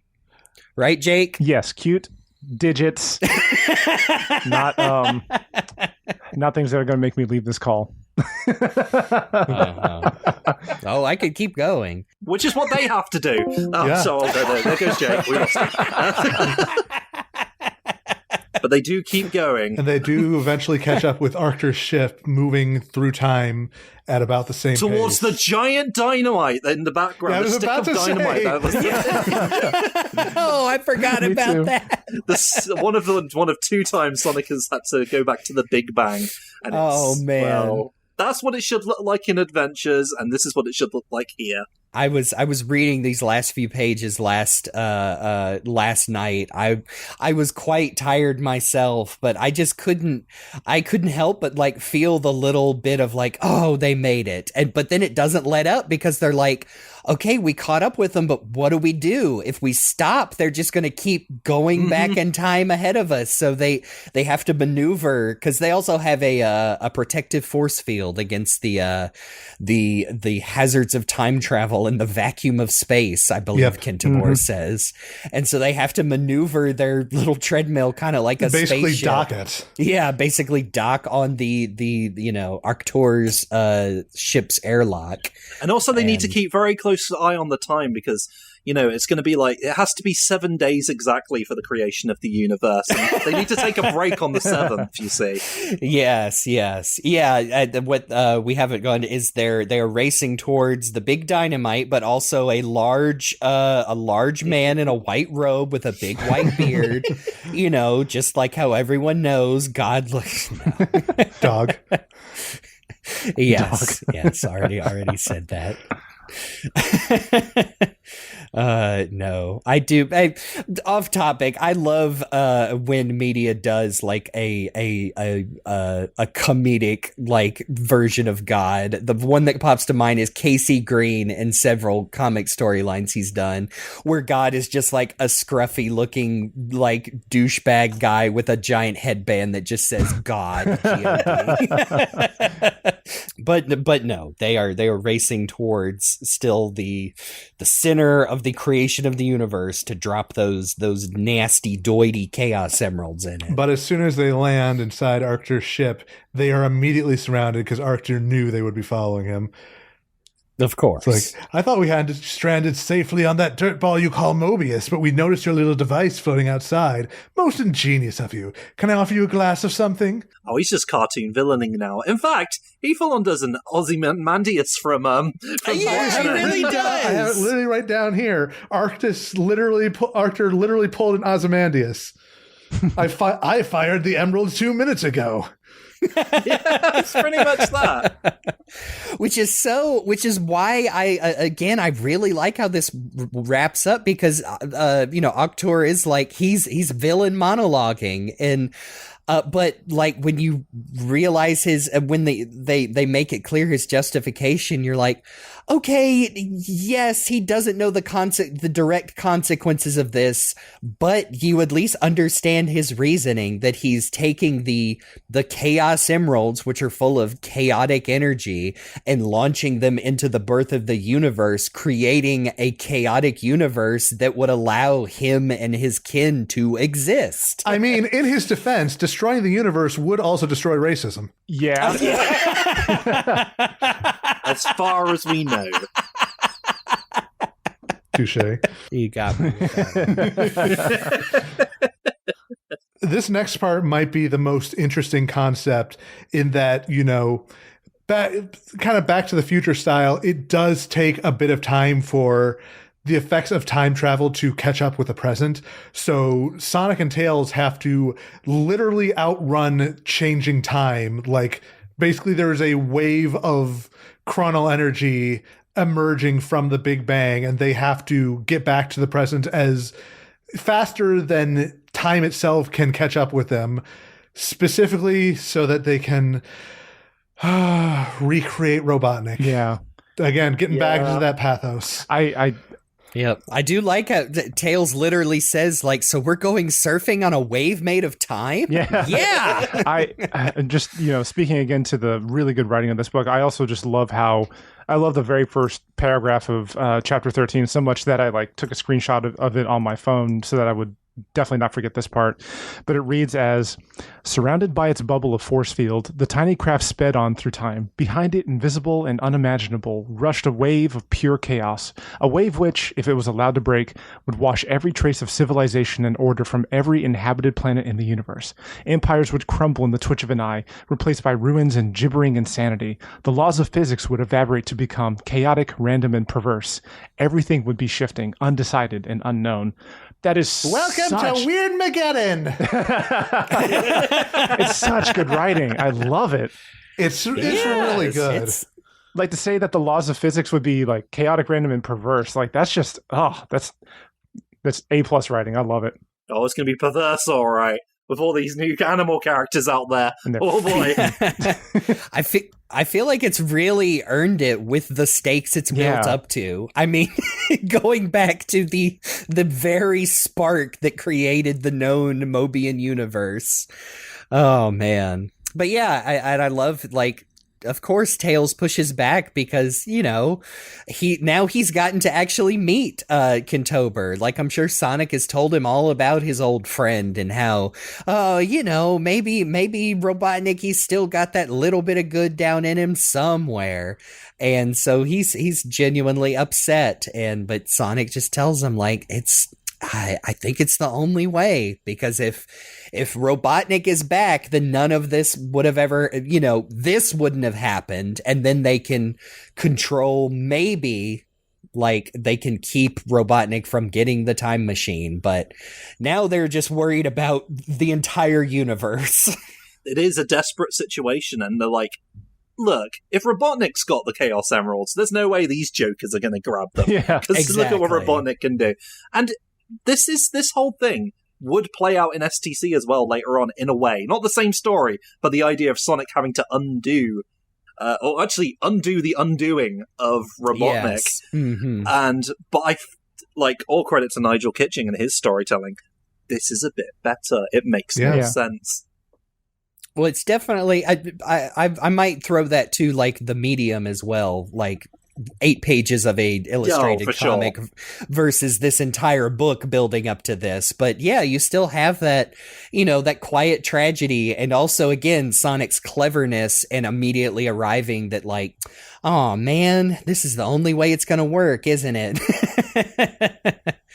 Well, yeah, I was going to say like 2 things from this section I want to mention because of what we were just talking about, but also the running. I love the description of just how hard they're running in like one of the later paragraphs.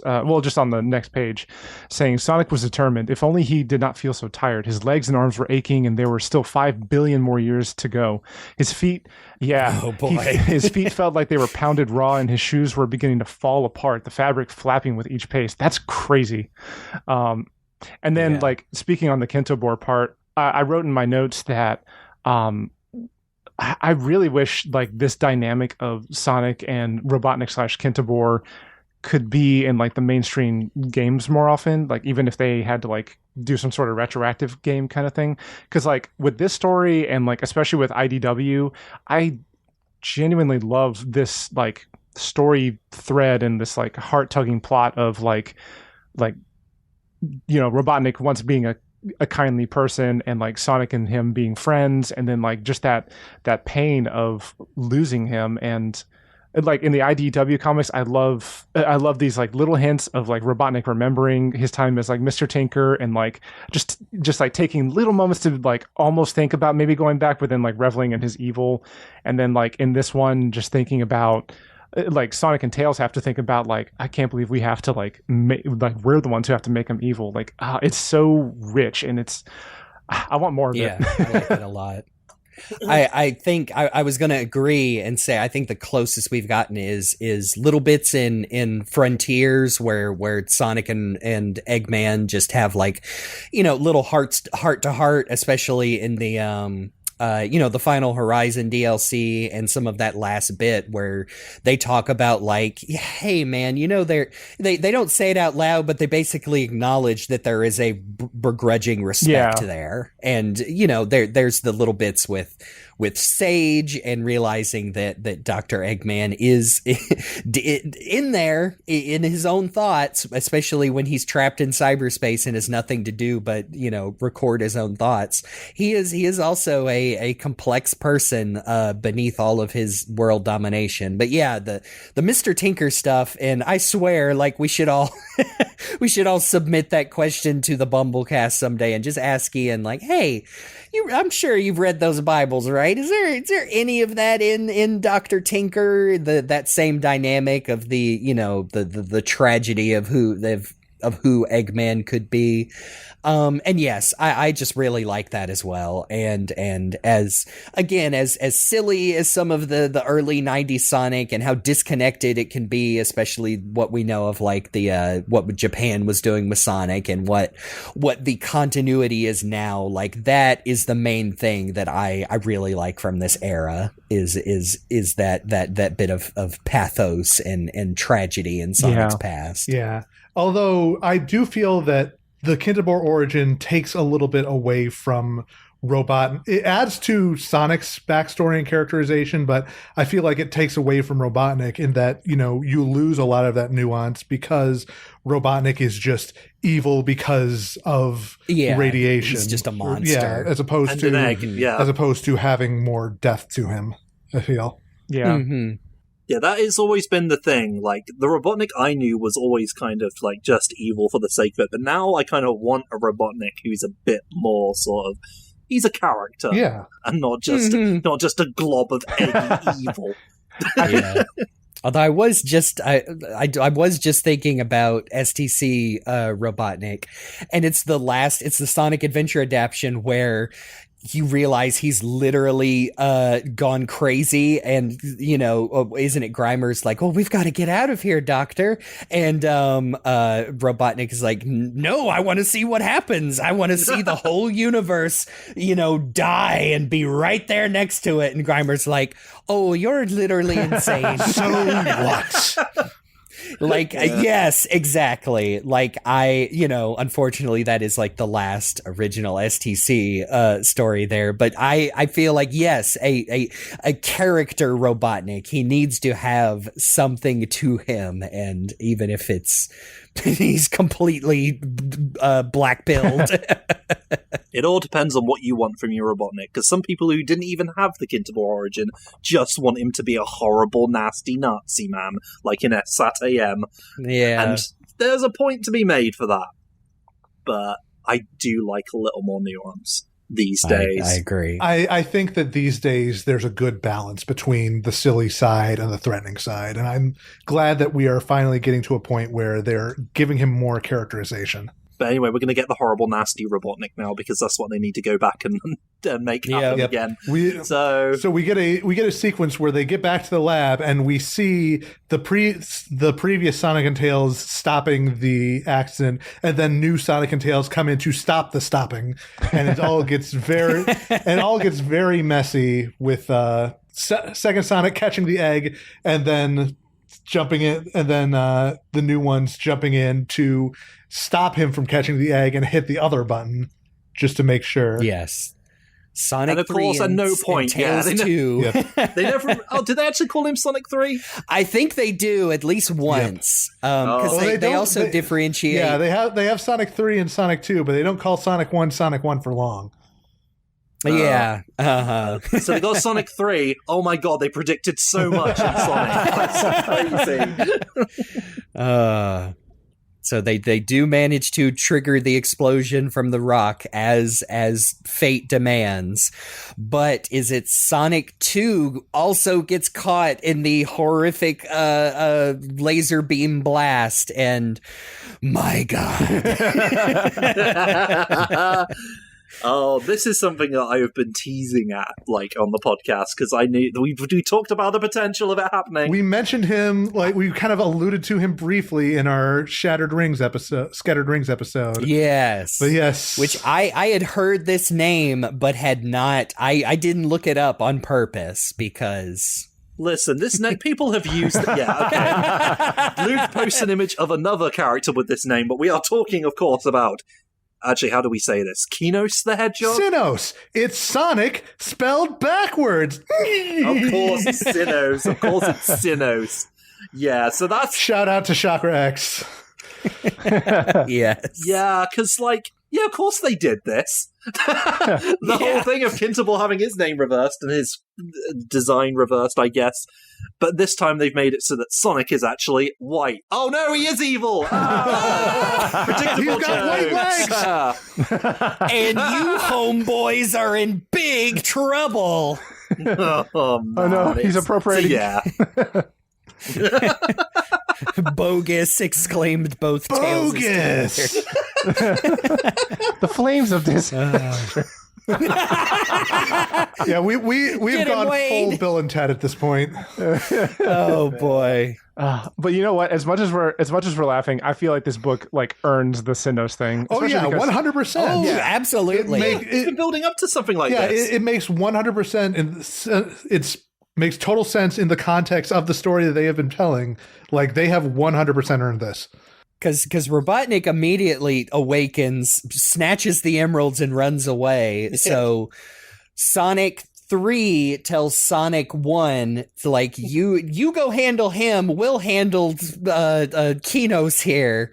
And they have a pretty high stakes fight, and one of the Tailses like ends up pinning him to the ground, and I was like, well, geez, what are we gonna do here? Because we can't just. And then Sonic 3 says, oh, I know what we're gonna do, and grabs him and starts morphing, time copping into him like he did before. And I was like, oh my gosh, is this gonna work?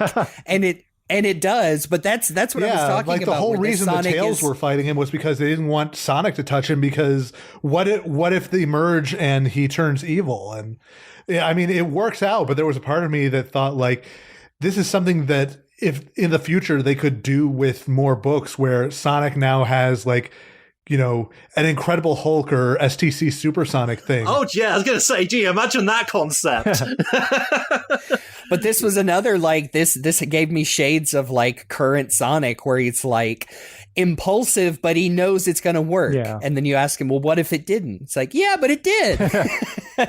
It is interesting that Sonic calls himself anti-chaos, like, and I'm not sure that with the original definition of chaos within this book series, where chaos is basically evil horribleness, it makes sense. He does say, like, well, I'm as anti-chaos as they come. Yeah, you. Yeah, You got a villain from Sonic Adventure.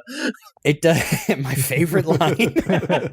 But yeah, it does give me shades of. I think it was in our Who Is Sonic episode. One of my favorite moments from Unleashed is when, as Super Sonic, he defeats Dark Gaia, and then it's like, all right, I'm spent, and starts falling into the lava. It's like, yep, it all worked out, except the part I didn't think of.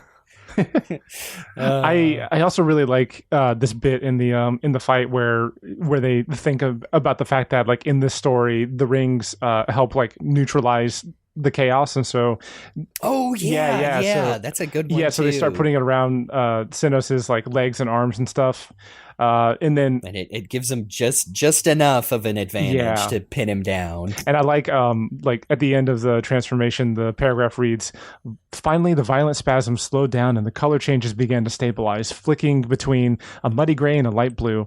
At last, the blue solidified and became deeper. The creature lying on the floor looked like Sonic, apart from the gold ring still decorating his arms and legs, but Tails could not be sure." I like to imagine that as this merge is happening, there is an entirely separate boss battle happening inside Sonic's head. Ooh, yeah. Like, so basically doing, like, the Roxas versus Vanitas, but with Sonic. Ah, yeah. Yeah. That's a better example, because I was just thinking, like, Link and Shadow Link. Oh, gee, man! I just replayed that the other day. That it is hard. The water temple has that reputation for a reason. Dang. Sorry, I'm just imagining in my head though. What's going on in my head is like Sonic's like, "You may know everything I'm going to do," and then Keynote just punches him in the face. It's like, "Oh wait, no, you don't know. We're different. Okay, never mind."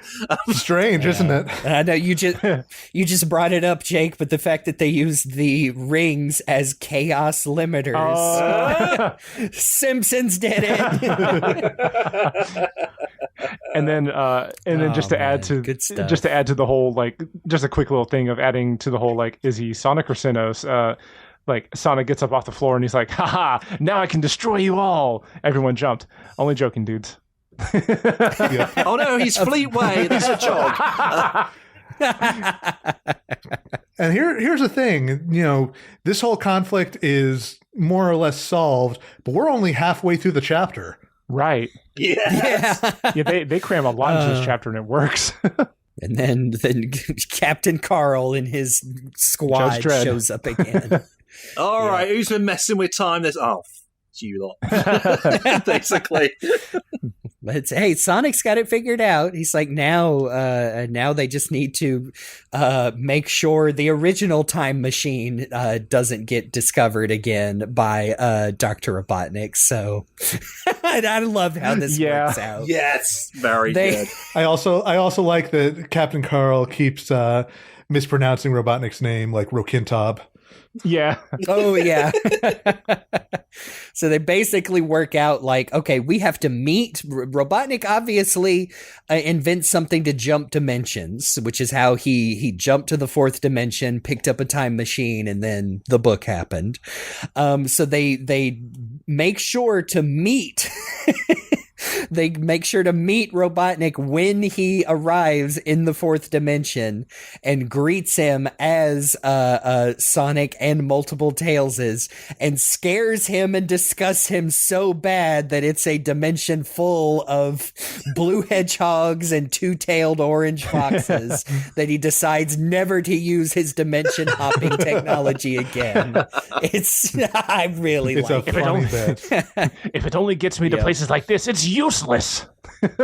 Yep. But then we're still not done. No, we are not. No, and then this is where they intercept Octor for the first time. Yeah, as he's first entering, because at the rate that things are going in the normal timeline, the fourth dimension is like on the verge of falling to the Mythos creatures. So right, like they basically, Captain Carl and them basically admit that like the Mythos creatures like will win this war. So instead of I don't know, instead of you'd think, oh, Sonic's gonna meet him and he'll beat them all up and they'll be put in time prison forever, and instead has a diplomacy, a dimension wide like diplomatic peace talks with Sonic with mediates all of the organizers. peace negotiations. Like, come on, that's something. It's really great, and we've alluded to it. Like Octor speaks up, says, "I am Octor, the Dragon King."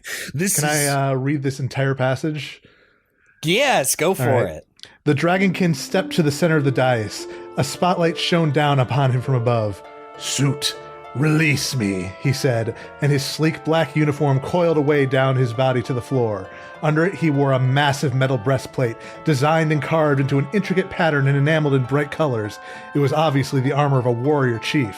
Arctor flexed his shoulders, and the odd projections on his back, which Sonic had noticed under his uniform, unfurled into mighty wings, each 4 or 5 meters in length. He looked magnificent. Sonic and Tails stepped back, awestruck. The spotlight gleamed on Arctur's huge head and reflected in his golden eyes. "I am Arctur the Dragonkin," he said. "This is how I was created, a being of sorcery and magic. I may not exist the way that scientists say I should, but I did not ask to be this way. I have no choice. I am a thing of magic. That is my nature.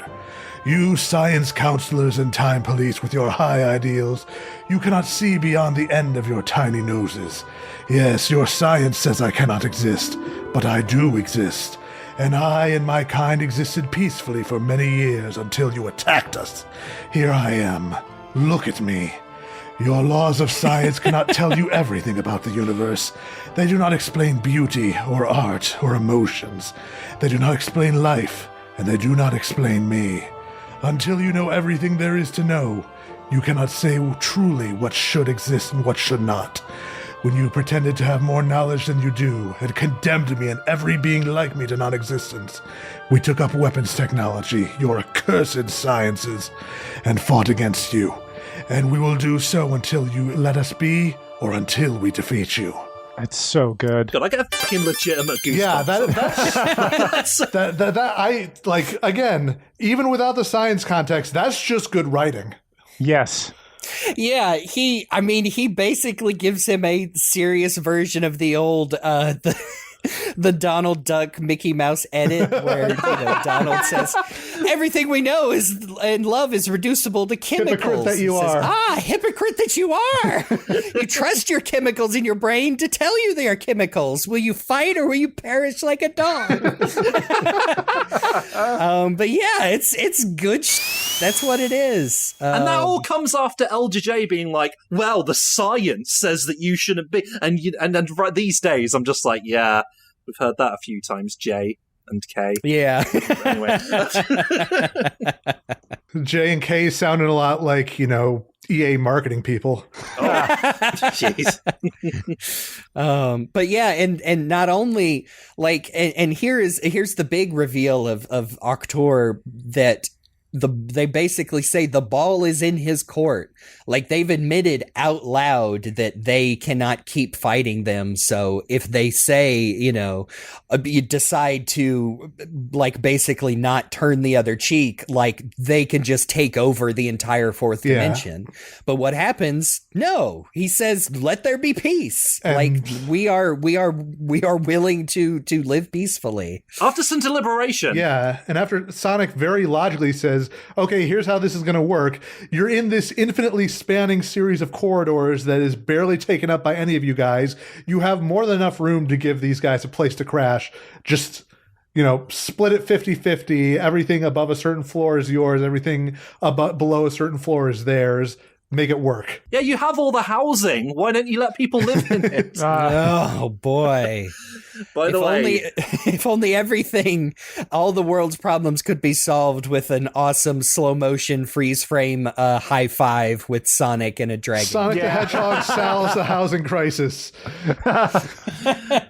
Just a quick note, by the way, while the deliberation is going on, Sonic sighed in irritation and tapped his foot on the floor. Tails yawned, just like in the game, Steve. Yeah, boy.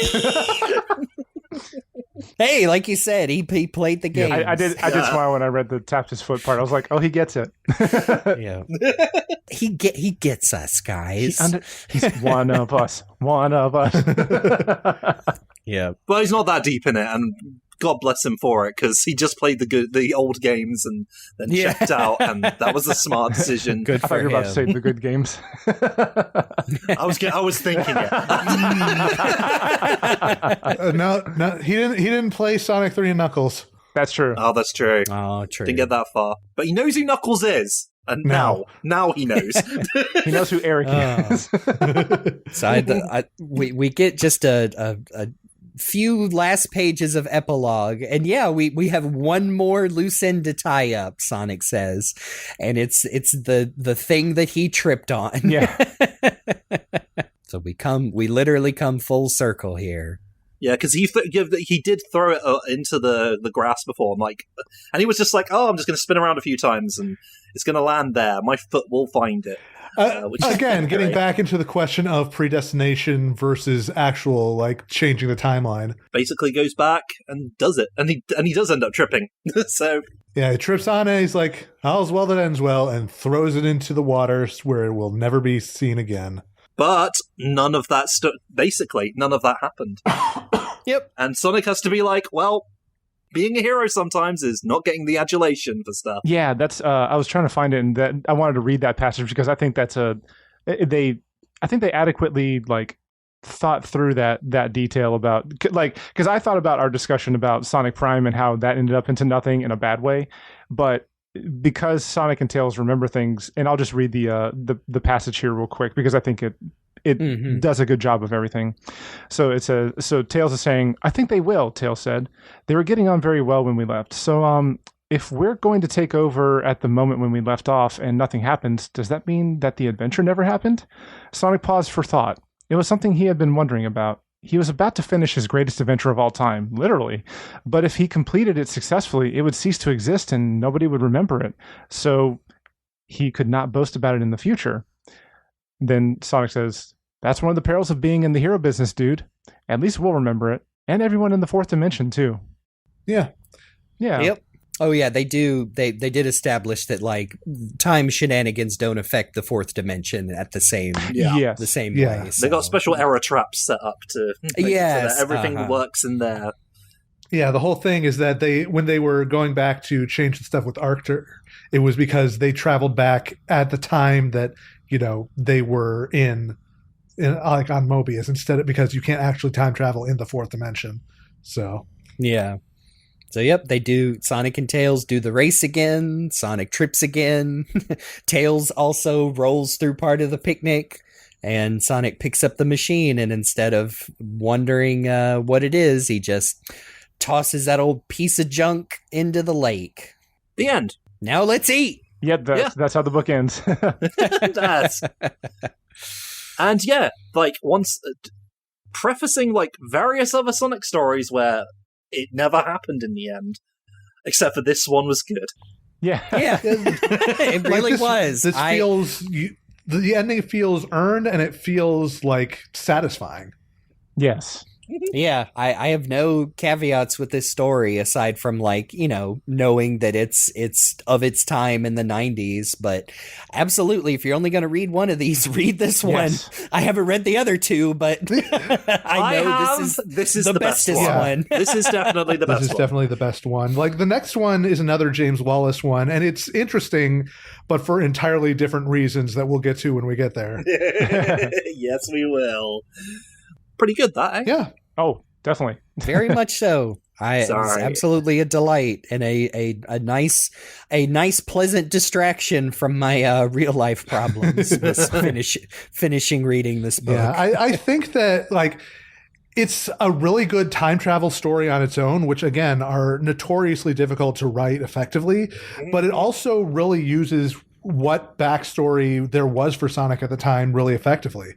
Like, this isn't a thing where you could insert any other character and it works out just fine. Like, the fourth dimension and Arctur and all those other characters, definitely that premise could be extrapolated into its own thing. But at the same time, it so deftly weaves in the Bible backstory and the Stay Sonic stuff that it really feels like a Sonic story in that way.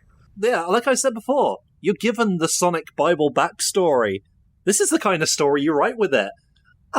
It's like, man, he was like, yeah, this is a good story. I'll make a good story based on that. Simple enough. It works, I guess.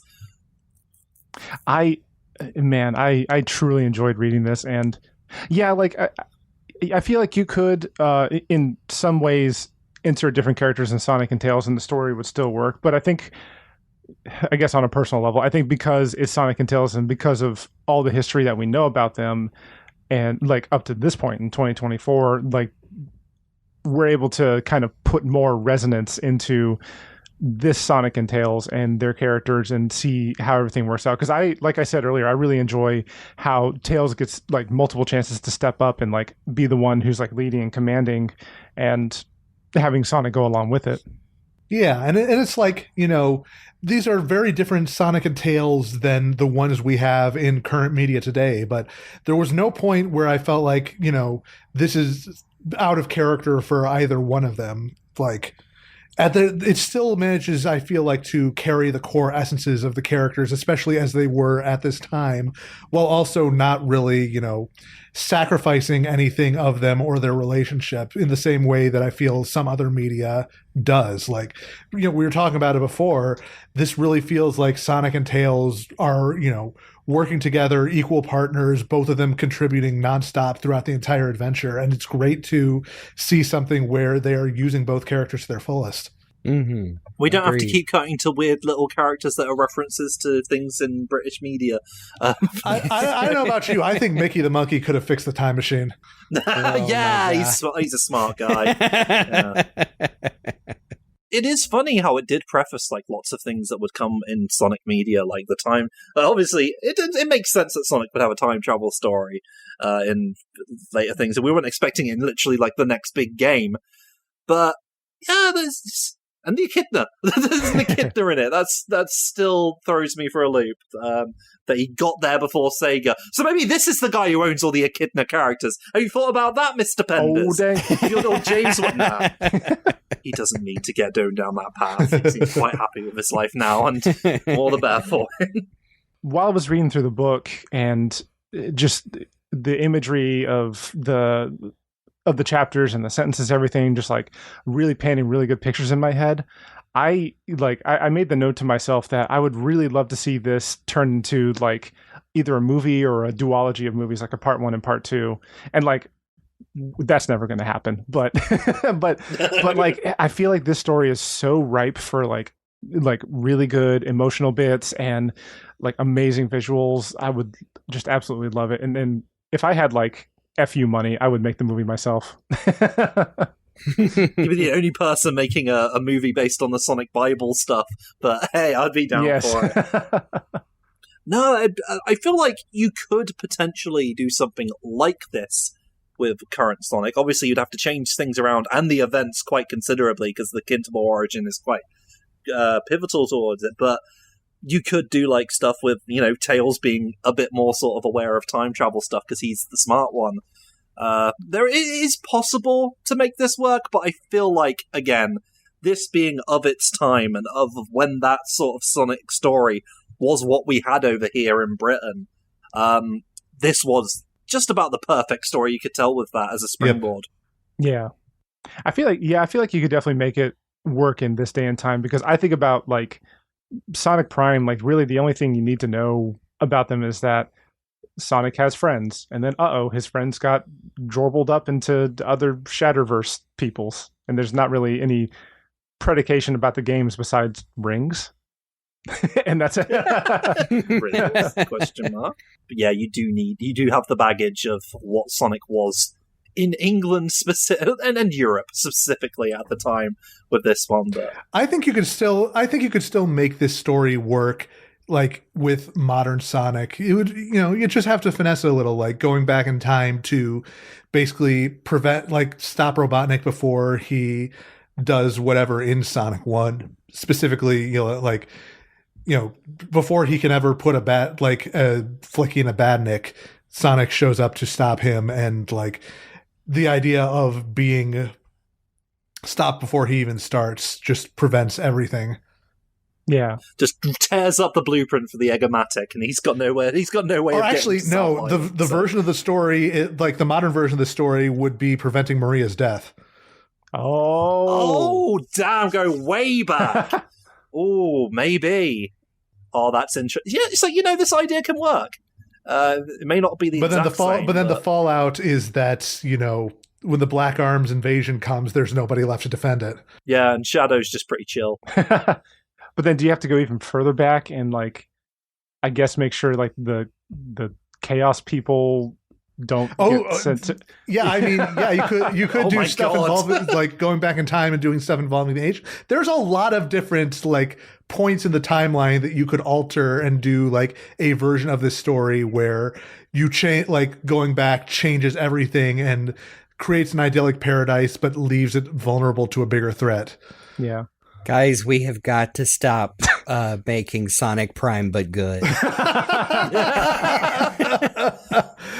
I do feel like this is a really great time travel story during the Sonic boom that shows that you can do anything when it comes to the cool blue one. Thought I'd get some mileage out of that thing I put in the outline. Well But we are only halfway through the Martin Adams saga. We still have one more James Wallace book, Sonic the Hedgehog and the Silicon Warriors, and one more Carl Sargent book, Sonic the Hedgehog and Castle Robotnik. So we expect us to get to those someday. We will. Even if I feel like we've peaked. Oh yeah, we have 100% peaked, but I feel like we still need to read those other two both for, to see how the saga ends and also just for some silliness, because I know that there is some stuff that comes back in the later books. Yeah. Oh boy, is there. Well, I'm going to say, if you liked the Robotnik's Laboratory, don't worry, there's more of that stuff where it came from. But we'll get to that one day in the future, if it's still a good future. We'll find out. Too bad we don't have treadmills we can check on. The future is ours to decide. But until then, you can find all of us across the internet on various things. And Jake is the person who's supposed to be leading this, so I should let him do that. I was like, if he keeps going, I'll just let him. But yeah, this was a fantastic book. I'm glad we all got to read it and just talk about this. And please go find this book, go read it. It is absolutely worth your time. And while we were talking, it's out of print, so there are places for you to read it, and we're not going to judge you if you use those places. Yes. I mean, I know all of you did. Don't call me out, man. But even while we were talking, I just briefly went onto the app Goodreads, and even there, people have reviewed it, and it's got I think 4.5 out of 5 stars. So people who have read it very much enjoy it. So you will more than likely enjoy it too. As long as you can get past the fact that it is a different incarnation of Sonic and Tails than the one you might be used to, or of Robotnik, I think it's a fantastic time, and anybody would get a lot of joy out of reading this. Yes. But until our next thing, you can find us all around the internet. You can find us, of course, on Twitter at Sonic F Series. You can find me on the socials as Rock the Jake, and you can find me on twitch.tv as Mr. Rock the Jake. And you can find me around the internet as Game Buddy, sometimes with a 123 at the end. You can find me on the various socials at Cyberlink420. And you can find me all across the internet talking about how this book is better than most Sonic stories. No, not really. I'm not going to say that. But you can find me at Falero. That's F-A-U-L... No, wait. Is that right? Yeah, it is. I've forgotten the way to spell my own name. F-A-U-L-E-R-R-O. It's been a long recording. I love that jingle. Or his alternate self, Orelov. Anyway. Oh my god, yeah, if I can bloated with chaos, which I may... Special thanks, as always, to Amy Waters for the use of our theme song from the album Gotta Go Slow, which, hey, I'm going to say I went back and listened to recently just because, and that is still just a great collection of amazing synth arrangements of Sonic music. You can check out more of her work on YouTube and Bandcamp. You can also find her on the socials at Amy Waters Music. And if it's a Bandcamp Friday, please go purchase any one of her albums. She makes great music. Go do it. Please remember to subscribe, review, share, and all that good stuff. And please, let us know in the comments of wherever you listen to this. Let us know if our gushing about this book has made you curious about it, and let us know if you actually have read it or you're going to read it, because that would be super cool to know. Go check it out. It's 178 pages of good stuff. Yes. On our next episode, we're going to keep reading. We're going from one peak story to another. Hey, yeah, yes, baby. We're going to read another wonderful book, a comic book this time, but a fantastic story. We are going to talk about Scrapnik Island. Yes, after talking about it time and time again, since this podcast started, I'm so excited, especially because I know Jake has not read it yet. I have read it. Oh, wait. Yeah, especially since we know Jake has read it and agreed that it's good, but we get to do it again. Yes. I mean, Sonic and Tails wiped my memory with the treadmill. I haven't read it. Okay, hurry. Chris's recording is almost done. But thanks again for listening. I have been Rock the Jake. I'm Game Buddy. I'm Cyberlink. And I'm Falero. And if you ever want to see this foot again, you'll do exactly what I tell you. Oh my god. I'm erasing this with the treadmill. This has been As Always Greener, and we will see you on the other side of the fourth dimension. Time and shit.